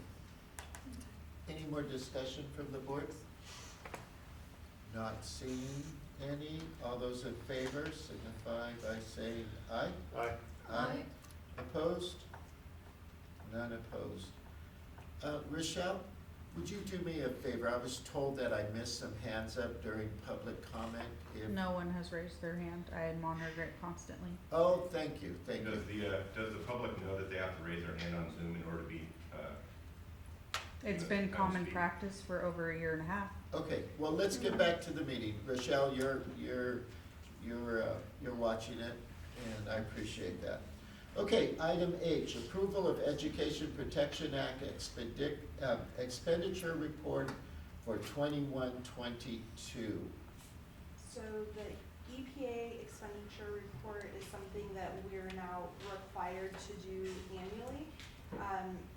A component of our LCFF funding is this education protection account, and there are requirements to its use. It may not be used for administrative expenses, so we're required at the end of the year when we're closing to show how the funds were used, and we use them for instruction-related services. We use it for teacher salary and benefits. Okay. I'll make a motion to approve. Oh, we need public Oh, sorry. Public comment. Any public comment out there? And from Zoom land? Okay. Not everybody has the function to raise their hand is what I'm getting back at. Okay, yeah, I don't know. well, okay. I don't see anything up there. Nothing in here? Okay, do I have a I'm motion? sorry, I'm just trying to make a clarification, because that TV shows 7 people. If Rochelle would be so kind as to put all the people on there, we would be able to see whether they want to raise their hand physically by them standing up, or you might be able to see their hand coming Okay. And since you don't have that Mich- ability and Rochelle does, I would Yeah, appreciate that. Rochelle, work on your view and what you're seeing, and hopefully we can I make have sure it. we get everybody in. She's got the whole list right here. Zoom controls who the 7 are, not her. Okay. Thank you, Rochelle. If they did have their hand raised, they would be up there. And we do have the board set for that screen, so that is the big screen when I share my screen. But I can see all Okay. 32 participants right here. Okay, I appreciate that, and thank you for that clarification. Okay, item H, there was no public comment, one last time, okay? Do I hear a motion to approve? I'll make a motion to approve. Do I hear a second? I'll second. We have a first and a second. Any board discussion? Not hearing any. All those in favor? Aye. Aye. Aye. Aye. Opposed? It passed. Okay, now, item 15, public comments for items not on the agenda. Come on up. Please, Nana. please state your name for the record. In case you don't know who I am, I am Dawn McClellan. I'm a 4th grade teacher at Gloucester Lane. I am a grade level chair. I am a CAPS team member. I'm the WTA first vice president and the varsity girls basketball coach. Do you think That's I a have lot. time for more? No. This only works because I'm not married and I don't have kids. With that being said, being one of those single people teachers, I've worked really hard in the last 7 years. I did in 5. I actually moved all the way over, okay? But it cost me about $2,500 a year to get a $1,500 increase. And that was a hard hit to the wallet, right? And I incurred a lot of debt to do that. My concern to you that I want to share with you is that a person without a credential can walk into Ukiah right now and make about $3,000 less than I make. And I'm all the way over. With 7 years under my belt, and I walked in with a preliminary credential. So that's a big concern. And because I want the best for my students, I spend about $2,000 every year on my classroom. Whether it's buying science supplies because I really want to do hands-on science with my kids, because it's really important to me to have a well-rounded child, or filling my library in my classroom, or just buying extracurricular things off of TPT to enrich their lives. I spent all summer working on training myself to do reading intervention, to do small groups, because I have kids that are living in CBC land. I have kids that are stuck in 2nd grade reading, and so we're just asking for some professional pay for a professional service, because we really devote our lives to these kids. They are my life. You can tell by all the things I'm a part of. They mean the world to me. And so anyways, that's all I wanted to share. Bless your Thank you. heart. Thank you so much. Thank you so much. Come on up. Hi. State your name for the record. So my name is Morgan Shook. I am currently one of the SPED teachers over at Blosser. And I really like Brandon's analogy in the beginning about saving for the storm. Well, guess what, everybody? We're drowning. And at the start of the year, Friday before prep week, I got a message saying that the person who was supposed to cover me at Brookside, because I was the SPED teacher at Brookside, would no longer be joining us because they went to Ukiah. All of a sudden, I was then split between both schools, and I've spent the last month helping get them set up, but I can't do 2 school sites. Year before last, I met the girl of my dreams, and she said yes to my proposal. Congratulations. Thank you, but we can't get married for another year because of insurance. As of right now, if she got onto my insurance, that'd bankrupt us. As I said, we're in the midst of the storm. And saving right now, we have to think, what is the point of saving? The saving is to save lives. And throwing out life vests and, lifesavers is what needs to happen, not swimming lessons. We need actual support. We need professional pay for professional services, because you want to keep talent, because that's what our kids need. Our kids need the funds released. Thank you. Thank you. Hello, my name is Amanda Laskowitz. I am a science teacher here at the high school. I'm the chair of the science department. This is my 9th year teaching, and I did my student teaching here as well at the high school. And the very first time that I spoke to the school board was at the beginning of my 3rd year teaching, when Mr. Chavez was my administrator, my principal. And he encouraged me to speak to the board, because at that time, when I was beginning my 3rd year teaching, I shared with the board that I was still making less than a 1st year teacher at Ukiah Unified. And that situation is still the same, and in fact, it has grown in disparity in salary.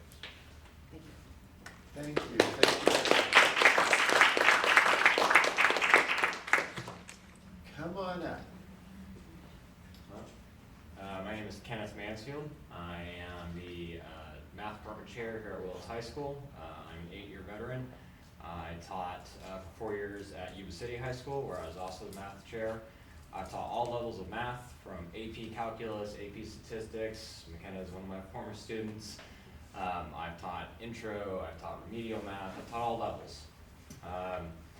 And my goal was, as a parent, was to be able to tell my child, hey, I'm gonna send you to college, don't worry about it, pick the school you want, and we'll make it happen. On my salary, my son's in middle school at Bechtel, I have told him that he will be attending JC because that is the plan that I can afford. Because as an educator, I cannot pay to have my child educated at college. His plan is to go to JC, which is not anything wrong with that, but that's his only option, because I cannot, as an educator, pay for my child's own college education. And that's why we're asking for professional pay for professional service. Thank you. Thank you very much.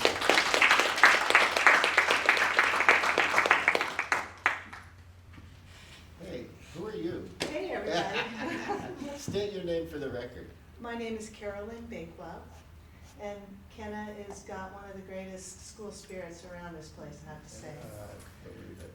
I started working here at Willits High School in 2001 when I did my student teaching with Kathleen Kirkpatrick. And from 2002 to 2006, I did a job share with her. And then in 2007, I became chair of the Visual and Performing Arts, which I still am today. My dream is to own a home. And it's always just been right out of my reach.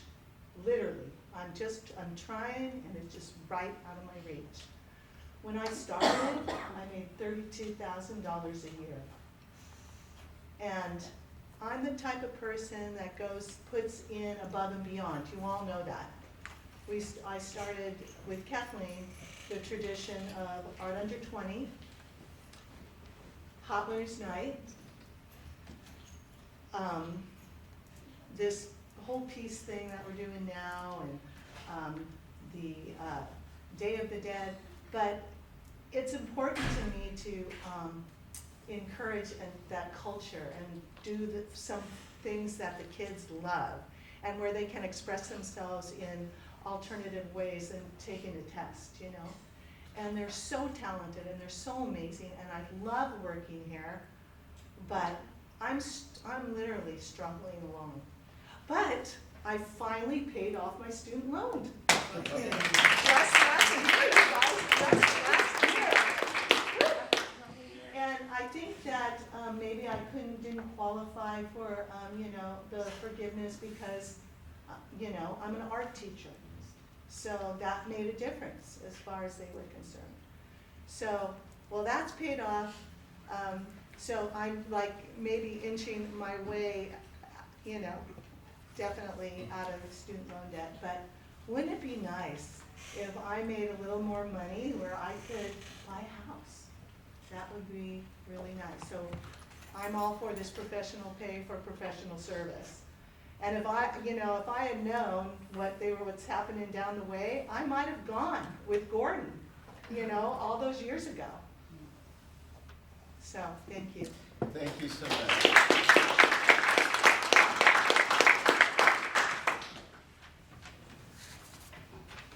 Hi, sorry, I'm getting over a cold, so my voice sounds deeper than I normally hear.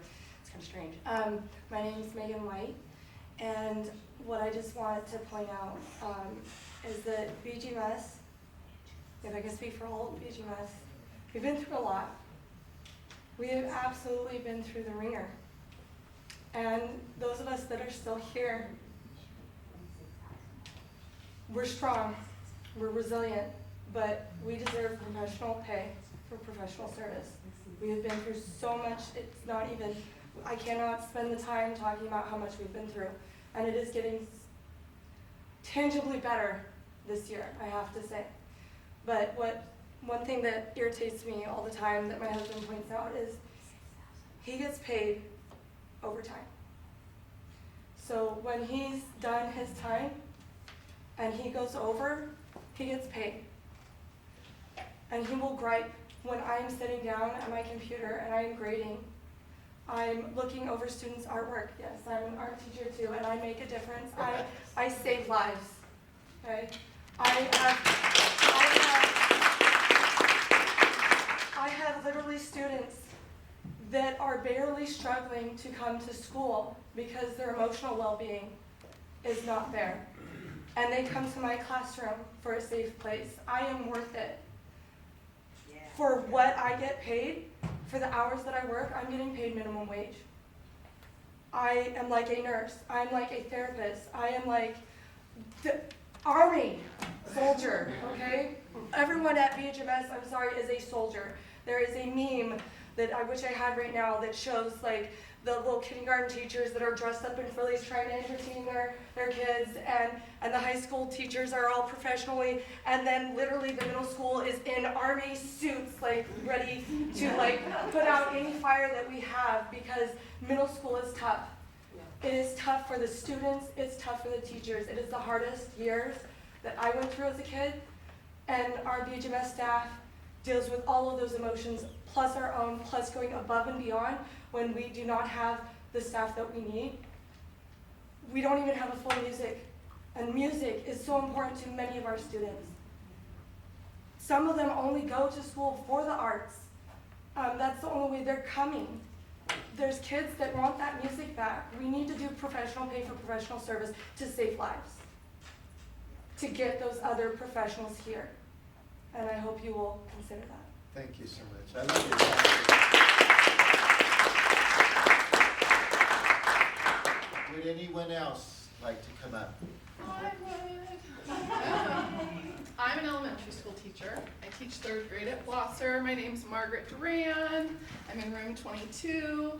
After listening to Carolyn, who was in my art teacher when I was in high school here with Kathleen, I started teaching 14 years after her and made $5,000 more than her. So that's how long it took to get not much more. And the year I started teaching in 2015, I've been at Blosser for this will be my 8th year, and I taught 3rd grade in room 22 the whole time. My student teaching mentor teacher, her husband decided to become a teacher, and he got a job in Laytonville teaching 4th grade. And he was not credentialed, and I had my preliminary as well from Dominican, and I started off making 37 and he was making 41.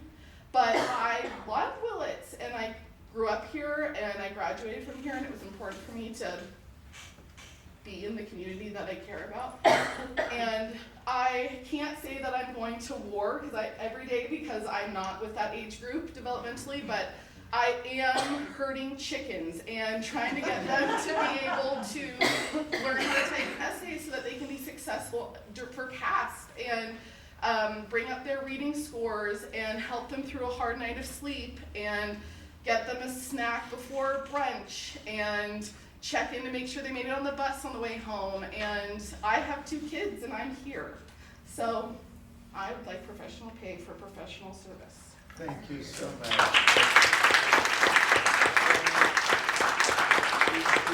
Before anyone else comes up, we have someone out in Zoom land. We're gonna let the Zoom land Okay, proceed. I'll just hang out here then. Yeah, you go right ahead. Okay, who is that? Dina? Dina, can you hear us?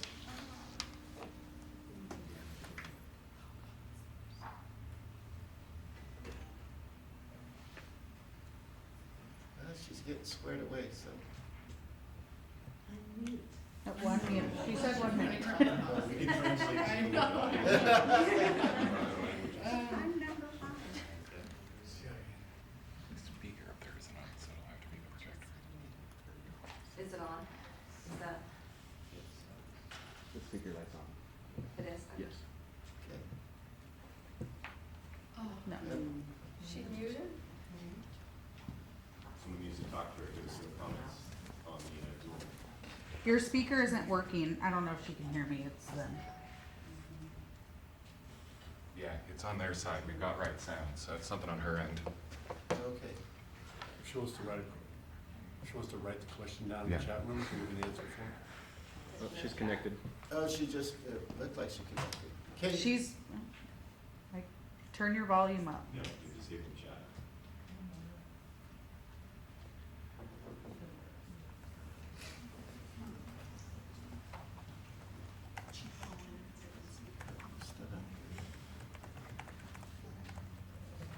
Could somebody else out in Zoom land give us a voice test? Yeah, it's working. We can hear it on the phone. We just can't hear it in this room. speaker, Brad.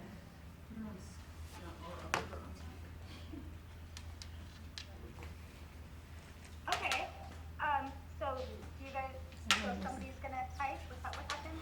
Oh, We can hear. I can't. She can't. Do not have chat. Yeah. So someone could enable chat, that'd be great, but also. Yeah, chat's been disabled. Okay, hold on. all right. We can hear you right here locally at the computer. Tell us your question and we'll repeat it to everybody. she's probably gonna make a statement as opposed to. This seems a little sus.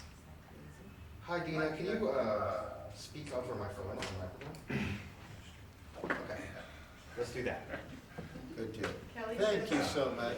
Go ahead, Dina. Okay, can you guys hear me okay? Yes. Alright, hi, sorry, that was super funky. So I don't know that I have much more to add. I was reading papers, sitting in the car at my son's soccer game, listening to the board meeting via Zoom, because that's what we do as educators. We work a lot on our free time. We spend a lot of time that should be with our families working for free, because that's what we do as educators, because we don't clock out. My students have my phone number and they text me on weekends because they're working on assignments and they need help, because that's what we do as educators. We stay after school beyond contract hours for IEPs that are voluntary, because the district doesn't want to pay us to attend these vital meetings for our students. So we volunteer and we go. We stay after school on our own time and we tutor our students, because that's what we do as educators. Educators set up every single day for our community, while simultaneously working over the summer and looking for second jobs so that they can afford to pay the bills. I'm an educator, all of us are here with college degrees, and then going back to school and advanced degrees and learning and improving our craft, because we're educators. We are Willits Unified School District educators, and we are looking for second jobs to pay our bills. And that should, with all due respect, really be an embarrassment. And it's untenable. It's untenable that we can drive 25 minutes and make $15,000 more.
professional pay for professional services. We're asking for a living wage for all of the work that we do in contract hours and beyond. I shouldn't be getting paid the equivalent of minimum wage. None of us should for the amount of hours that we put in. So, thank you for respecting us. Thank you very much. Thank you. Let's go to the floor, and then we'll go back to the other two. Hello, my name is Tessa Ford. I'm a third grade teacher. I'm in my 13th year of teaching as a second career. So everybody in this room knows that teachers are overworked and underpaid. That's nothing new to any of us. However, since I'm in my second career, I've had to start thinking about retirement. And when I started crunching the numbers and realized that I could make $22,000 more every year to go to Ukiah, I started thinking, that's really gonna matter for my retirement. And that's something that I just have to logically think about.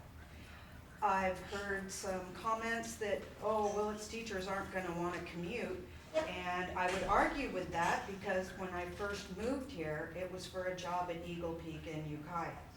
And I wanted to live in the trees, so I chose to live in Brook Trails and make that commute. Commuting doesn't bother me, especially if you've come from a more urban area. You know you drive half an hour every way all the time. I am the child of a colonel in the United States Air Force, God rest his soul, and we moved every single year of my childhood. I loathe moving. So it would have to be a very last resort for me to pack up my classroom. I'm working at a place that I dearly love. With administration, I dearly love. But logically, can I dearly love making $1,000 less when I retire? There's nothing there, right? So, in order for people to stay here, we need professional pay for professional service. There is no other rainy day besides this one because we are understaffed, we are underpopulated, we have been through a special kind of hell the last 3 years, and the fact that any of us are left standing at this point in time is a testimony to our value as professionals, our worth as professionals, and we would like compensation as professionals. Thank you, Tessa.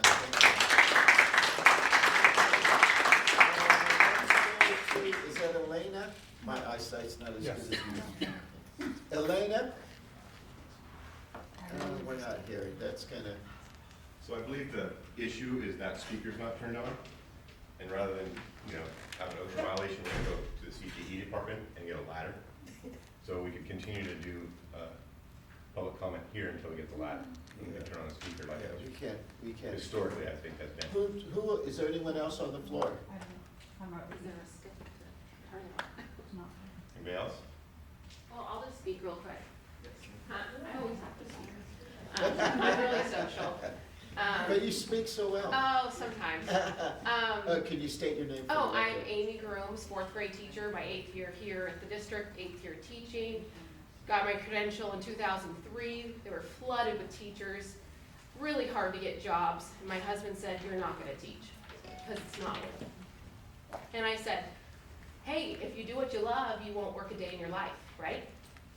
And I said pretty much, I knew I wanted to be a teacher since I was a 1st grader, and that's what I was going for. And I already had my, my credential. I didn't teach, I stayed home with my kids and worked part-time in Community Ukiah for 8 years. Wasn't a big deal commuting.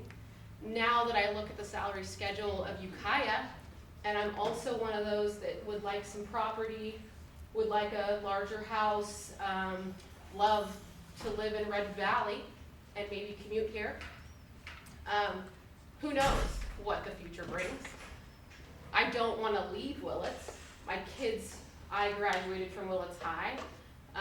My mother and father graduated from Willits High. My mother was born in the Willits Hospital. I'm vested in Willits. But when it comes to my retirement, I have to think of myself, right? And so that's huge. And I really hope that you consider keeping your professionals that work here and enjoy the community and contribute so much to our community. And think about that, because many times my own child says, I want to be a teacher. And it's really hard. I'm like, a part of me, which I've said it before, no you don't. Be a nurse, be a doctor, be a vet, be anything but a teacher. Because at the end of the day, we are poor. I luckily have a husband that takes care of me because I couldn't support my 2 kids on my income, which is very sad. And I went to school for 5 years after high school. So, and I knew that going in, that the state doesn't take care of teachers, but when we have the money and it's there, put it to use. I don't know. Professional pay for professional service, and do what's right. Thank you, Amy.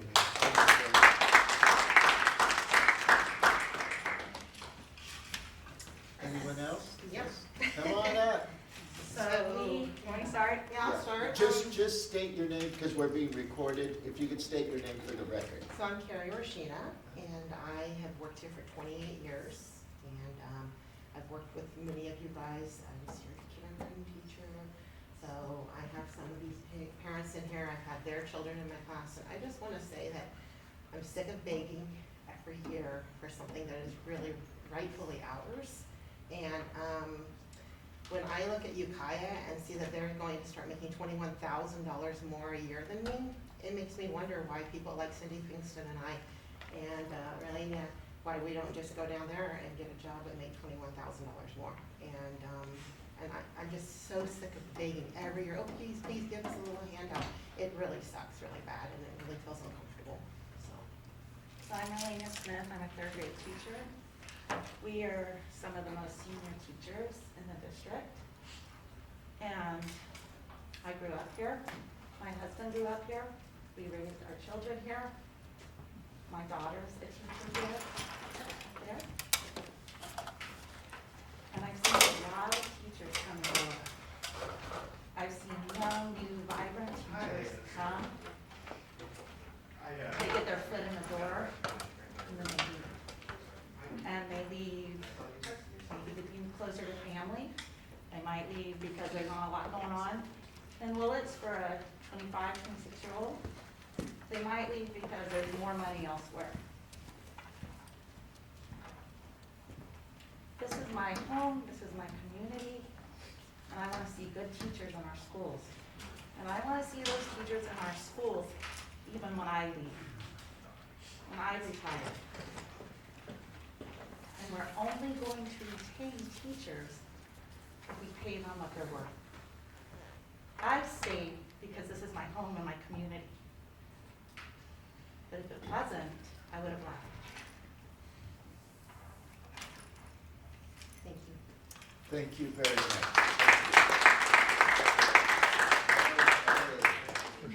We're good with Zoom? I don't know, but can we try?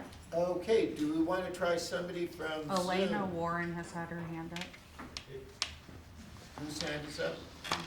Elena, can you try speaking? It's not working for her, so I have her on the phone. Oh, great. Thank you so much. Yep.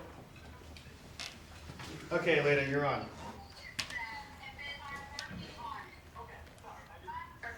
All right. Hi, my name is Elena Warren. I'm the special education preschool teacher. I take care of our youngest and most vulnerable kiddos. This is my 2nd year doing it. I am working on my credential and intercredential program. I'm a recipient of the Gold State Teacher Grant, which is a $20,000 grant that's going to pay for my credential, which when done, I will have like $2,000 left over. But with that grant, I am supposed to teach in California for 4 years after this year.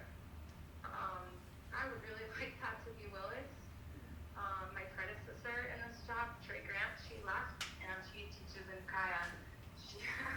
I am on the step 1 of the salary schedule. I've been in Willits Unified for, this is my 3rd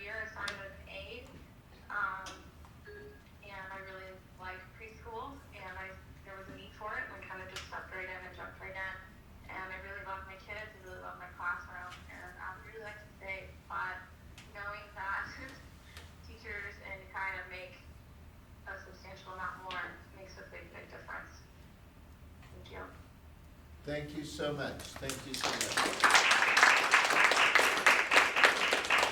Okay, do we have, oh, come on up. State your name. My name's Alexandria Curry. I'm a third grade teacher, and I love my job. I love the people I work with. I would not be here without those people because of money. I mean, I work with Mrs. Runberg late at night, well, not late at night, at 6 o'clock at night, she'll come in my room and be like, I'm gonna lock your door, because she knows I'm working on my master's right now, along with grading for homework at the end of the day. But it's tough. I'm a single person. I've only been able to survive because I have parents next door to me that supplement me.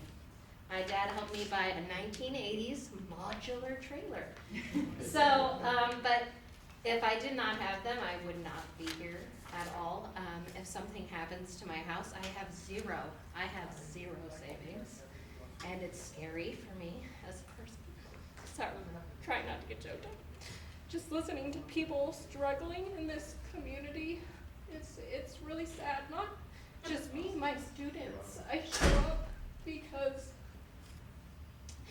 they are struggling and I want to be a support for them, but I'm struggling too.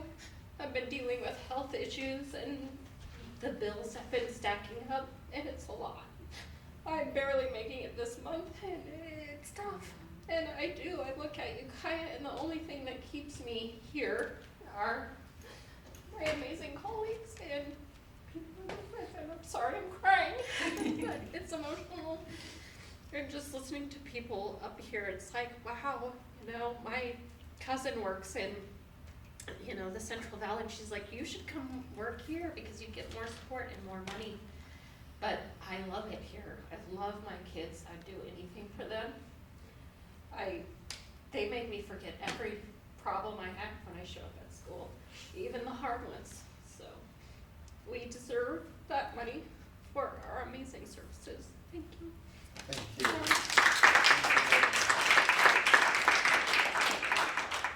Okay, Megan, you're on. All right, thank you. Hi, my name is Megan Hurst. I am a middle school ELA teacher at Bethel Grove this year. I am a Willits High graduate from Willits. This is my first year teaching in Willits. Prior to this, I taught in Ukiah at Pomona, and for the past 3 years, I've been teaching in Round Valley. My husband and I moved back to Willits in order to provide a better life for our daughter. I love teaching. Middle school is where I want to be. That said, we are looking at, as a young family, what is financially best for us. Earlier, one of my coworkers mentioned, how is he going to pay for his son's college? I'm wondering the same thing about my daughter's future. My husband and I have decided to put off having a second child. And at this point, I'm afraid we're looking for what would be the best job for me in order to support our goals as a family. Because even though I love teaching, at the end of the day, I have to do what is best for my family. And I would really hate to have to leave this profession or this school district if we do not receive professional pay for professional service. Thank you. Thank you very much. Thank you very much. Okay, anyone else?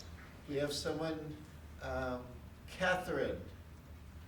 Catherine, are we connecting to Catherine? I'm connecting to her. Yep. Great, thank you. Good thing you got a good speaker on that phone.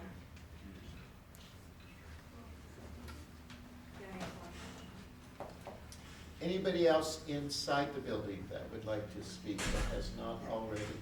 Oh, come on up. Hello, hi. My name is Thomas Fardig. I teach science at Willits High. I've been teaching here for 4 years. Before teaching is really my second career. I was a wildlife biologist for a consulting firm before I got into teaching. And I really chose teaching as a passion that I really wanted to get into. I really enjoy science, I enjoy teaching science, and I enjoy making that influence in others' lives.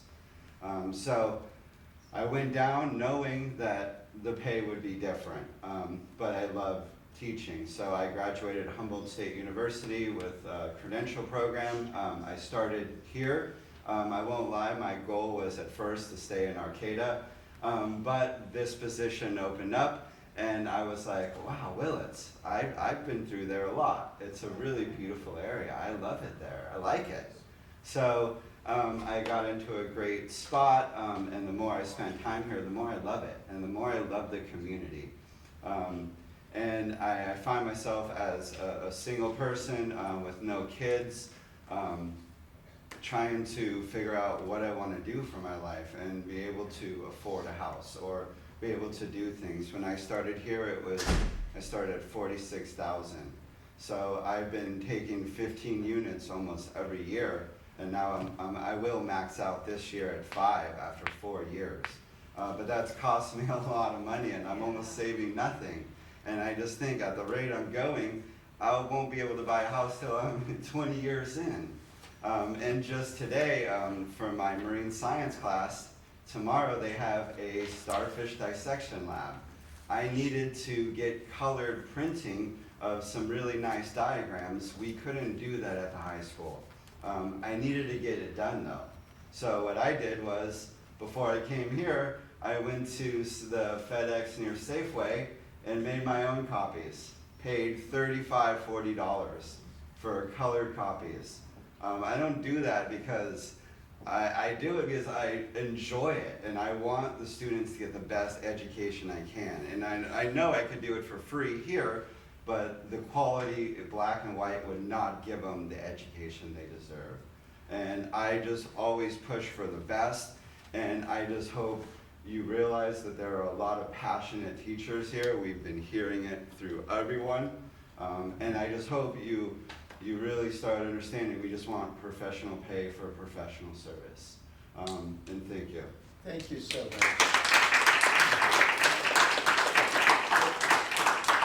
If I may break for a minute, McKenna, if you have to get home and do some homework before tomorrow, you are welcome. You go right ahead and go. Okay? That's nice. Yeah, I was in her shoes. Thank you, McKenna. Okay, where are we at? Were you able to get the? Yeah, she was gonna email me a statement, but it has not been yet. Okay, anyone else?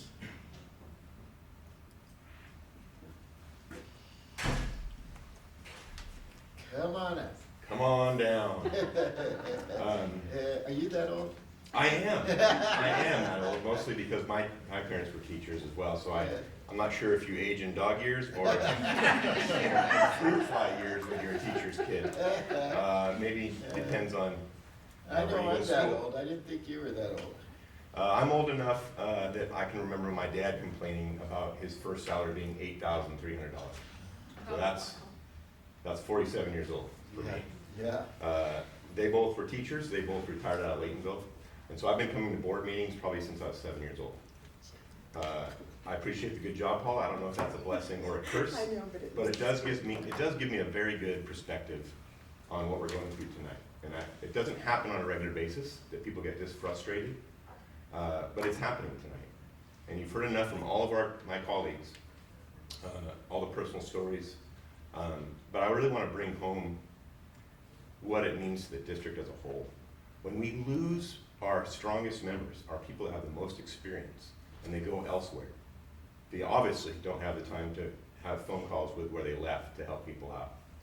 And so that knowledge and that care and that parenting that those individuals give to our younger staff is priceless. Like the TV commercial, like the ad, it is absolutely priceless. You can't buy that. And what you're doing by not bringing us up to professional pay for professional service is you're throwing away the education of our students in Willits. You're giving them a second-class citizen type of education. We spoke at the board, at the beginning of the board meeting, about what you're reading, about second class and racism and all the things that happen under the new read that you did today. You're creating that exact thing by not offering equitable pay for this site compared to 20 miles down the road. It's frustrating that all of our people that are trying to work and watch this video from home, they're working right now. They're grading papers, they're cooking for their children, and they've got Zoom on there. And in an important meeting such as this, we don't know how to figure out the volume. This is a professional arena that we sit at. We work here as professionals. We come to you knowing that you are professionals. And I expect that this meeting is set up professionally. There's no chat open, it's been closed off. So all of the attempts that came earlier, which I spoke to, were left unheard. That's a violation of the Brown Act. You're supposed to hear what people have to say. The public is here, and the public is in that monitor right now. And you've silenced the great majority of them tonight. So I hope in the future that we come better prepared for both the people in the audience and the people in the room. And I wanted to say for everybody who spoke tonight, it takes a lot of courage to come up here, right? It's one thing to be the person that leads your classroom. You are the king or queen of your kingdom in there, and you do amazing things because you feel like everything that you do is professional and you don't have that other information in your head. Who's watching me? What should I do? Am I doing it right? Coming out here and speaking publicly is not easy. Living on the wage that we're living on right now, as you've witnessed, is not easy. Fast forward 5 years and see what kind of discussion is happening in this boardroom. If you think this is not easy, it will be tenfold as hard when there is not the people to educate the students of Willits. Thank you very much for your time. Thank you for everybody who's spoken. I think we still have some people on Zoom. Thank you very much.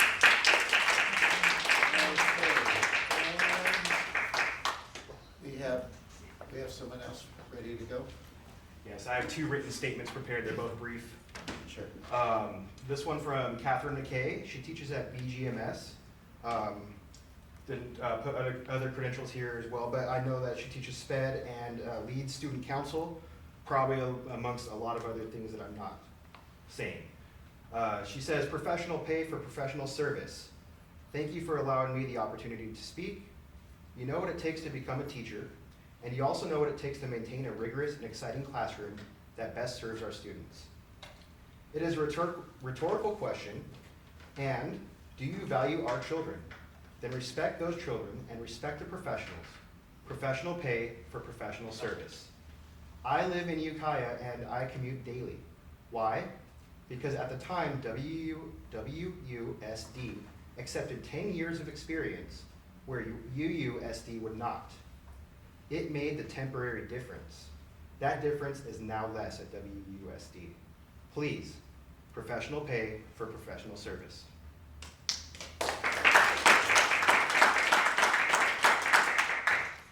And this one is from Ms. Tony Cassidy, our wonderful counselor at BGMS. She says, it saddens me that this amount of advocacy for professional pay is required in order to get the attention of the board. I know my colleagues. I see what they bring to the table, and I'm 100% sure that they are choosing to fight to stay at WUSD because they want to be in this community. They do not need to fight to get a job in Ukiah. They simply need to apply. I have no doubt that they would be hired immediately. Please give us professional pay for professional service.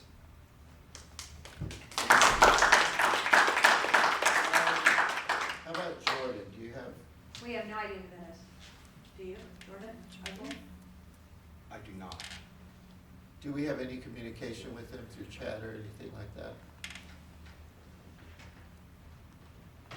Who do you want me to ask it? Let me double check if they remember. Is there anyone else inside? Come on up. My name is Joyce Donaldson. I've been working for the school district for 20 years. I work in the cafeteria. I just would like to say thank you to all the teachers, all the administration, Kathy, Ms. Runberg. You guys rock. You know, you guys support our community. This is huge. You stop and you look at how many people you employ in the town of Willits. You're probably one of the biggest or the biggest employer in this community is our school district. Alex, I know you had to go out of our community to make a living, right? I bought a house 28 years ago, me and my husband. We had kids in and out of the hospital. We struggled, we made it, but we paid $95,000. 95. That same house today is close to $400,000. Gas prices has shot up. You go and you look at the COLA, or you look at the cost of living for everybody in Northern California. We haven't seen anything yet. PG&E is going to go through the roof. Natural gas has already shot up. Gasoline. This is going to get ugly, people. And you guys have teachers that are barely making it. They're standing here crying to you guys. And you have a surplus of money. You know, we had a community member, his wife is in the hospital pregnant. My husband flips out a $100 bill. We had an employee that had to quit his job because he had a brain tumor. I see him at Safeways, give him a hug, and I said, man, you rock, here's $200. You know, we give. These people are givers, they're not takers. So listen to them, because they're pouring their hearts out to you. We need to stand up and help our community. And they're a majority of our community. They're huge. They're teaching our kids. And one day our kids are going to be you. Or maybe one of them is going to be the senator. So we have a huge investment. And these people, the young ones, are going to be paying for the people retiring. It's a cycle of life. It's huge. You don't pay wages to these people, and the money they make for retirement, it benefits Mr. Beebe. It benefits you. It benefits everybody in this room. It's very important to have your employees have insurance, to pay handicap peers, to do that whole thing for all of us. It's a cycle of life in the school district. So I would like to thank every educator. Thank you very much for what you do for our children. For me, you give me a job because you teach our kids. I feed them. And I'd like to thank the school board. Alex, known you forever. Paula Nunez, thank you. Diane, I've worked with you. Thank you very much. So, Mr. Chavez, I don't know you, but thanks, guys. Thank you very much.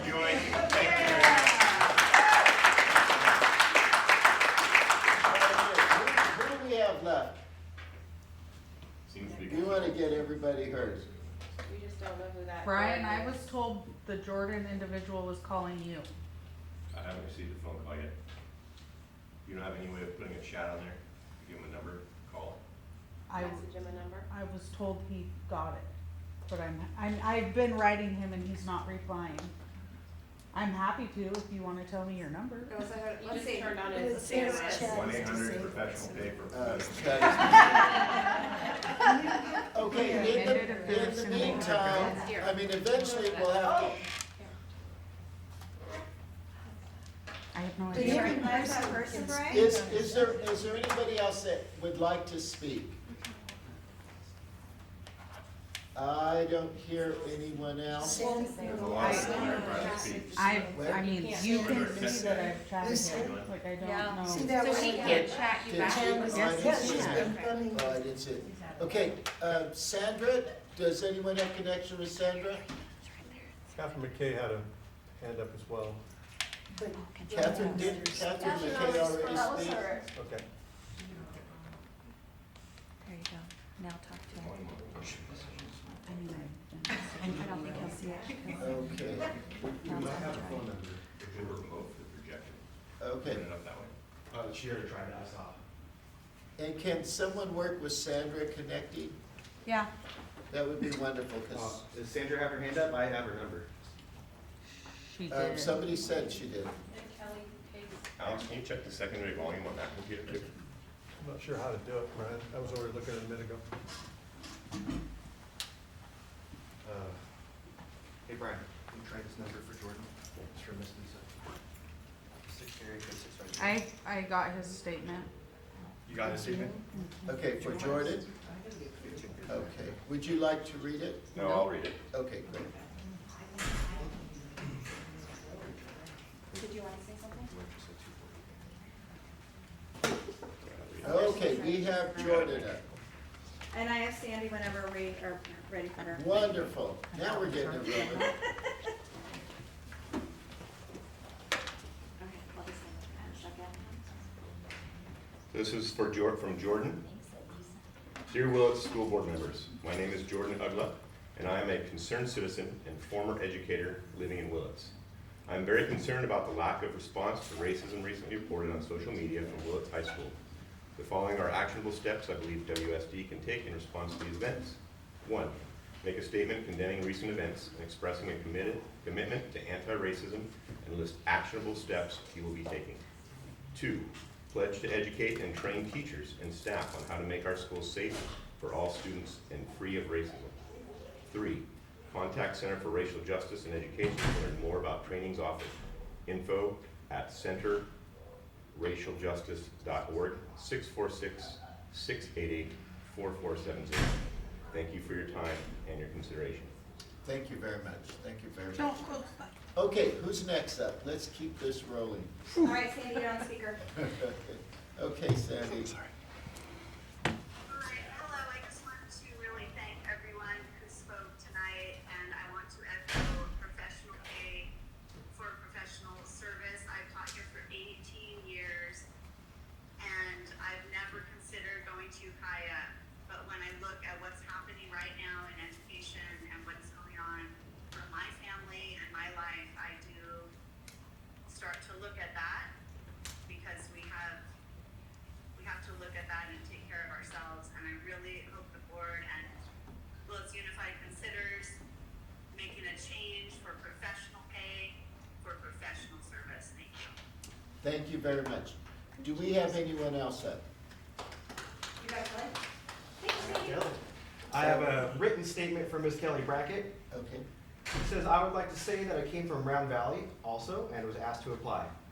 I love Willits. I am a 4th generation graduate and my daughter was a 5th generation grad. The first time. I am an FFA advisor, ASP advisor, and teacher at WHS. I also have a part-time job so I can help my daughter with college. Luckily for me, my family has been here for a long time, so I was able to buy from them, otherwise I wouldn't be able to live here with the lifestyle that we have, raising animals and the things that we love. I am in the furthest column over and still can't make enough to help my daughter pay for her schooling at university, and she doesn't qualify for financial aid because we make too much for that. It breaks my heart. I also use my personal money for tons of activities for FFA and ASB. I get reimbursed, but sometimes it puts my family on hold. Professional pay for professional service. Thank you very much. Okay. Anyone else? If that's it, I'd like to make a final comment. I would like to say that tonight you saw teachers from Willits come together and demand professional pay for professional service. The problem that we have here is that Ukiah is now accepting all years of experience. So it doesn't matter if they have 10 years of experience, 15, 20, 25, they're going to get credited by moving over there. And we can't, as a small community like this, we can't deal with that. We want to work here, but we need professional pay for professional service to do so. Thank you. Thank you very much. Items for the next regular board agenda. Go ahead. I would like to see some making either a statement or something set up that we can do on racism as a resolution or whatever you want to make it. I'd like that discussed. Okay, let's put that on for discussion, and it'll give us an idea.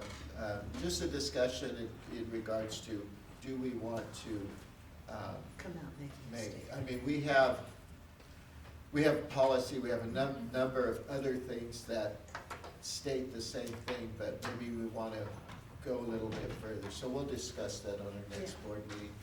Thank you. Thank you. Also, board, there's a little bit of unfinished closed session business that if you have just a little bit more time. Absolutely. But Okay. I don't know what that would Everyone be. good? Shouldn't be too long. It'll be real quick. Other than that, do I hear a motion to adjourn the open session? I'll make the motion to adjourn. Do I hear a second? I second. All those in favor? Aye. Aye. Thank you very much. Thank This you for meeting is listening to adjourned. us. Hey, thank you for those statements, and some of those were just heartrending. I mean, it was quite emotional. Amanda, you're gonna be living with here for a couple of years about speaking, so I asked her to write it up. Rochelle, can you get this? I don't know where Justin is, and I don't know how to turn that off. Amanda's been living in my ear about an issue, and he asked me, so I asked him to write it up, and he said, sure. Well, Amanda, you have anything else to share? I heard you.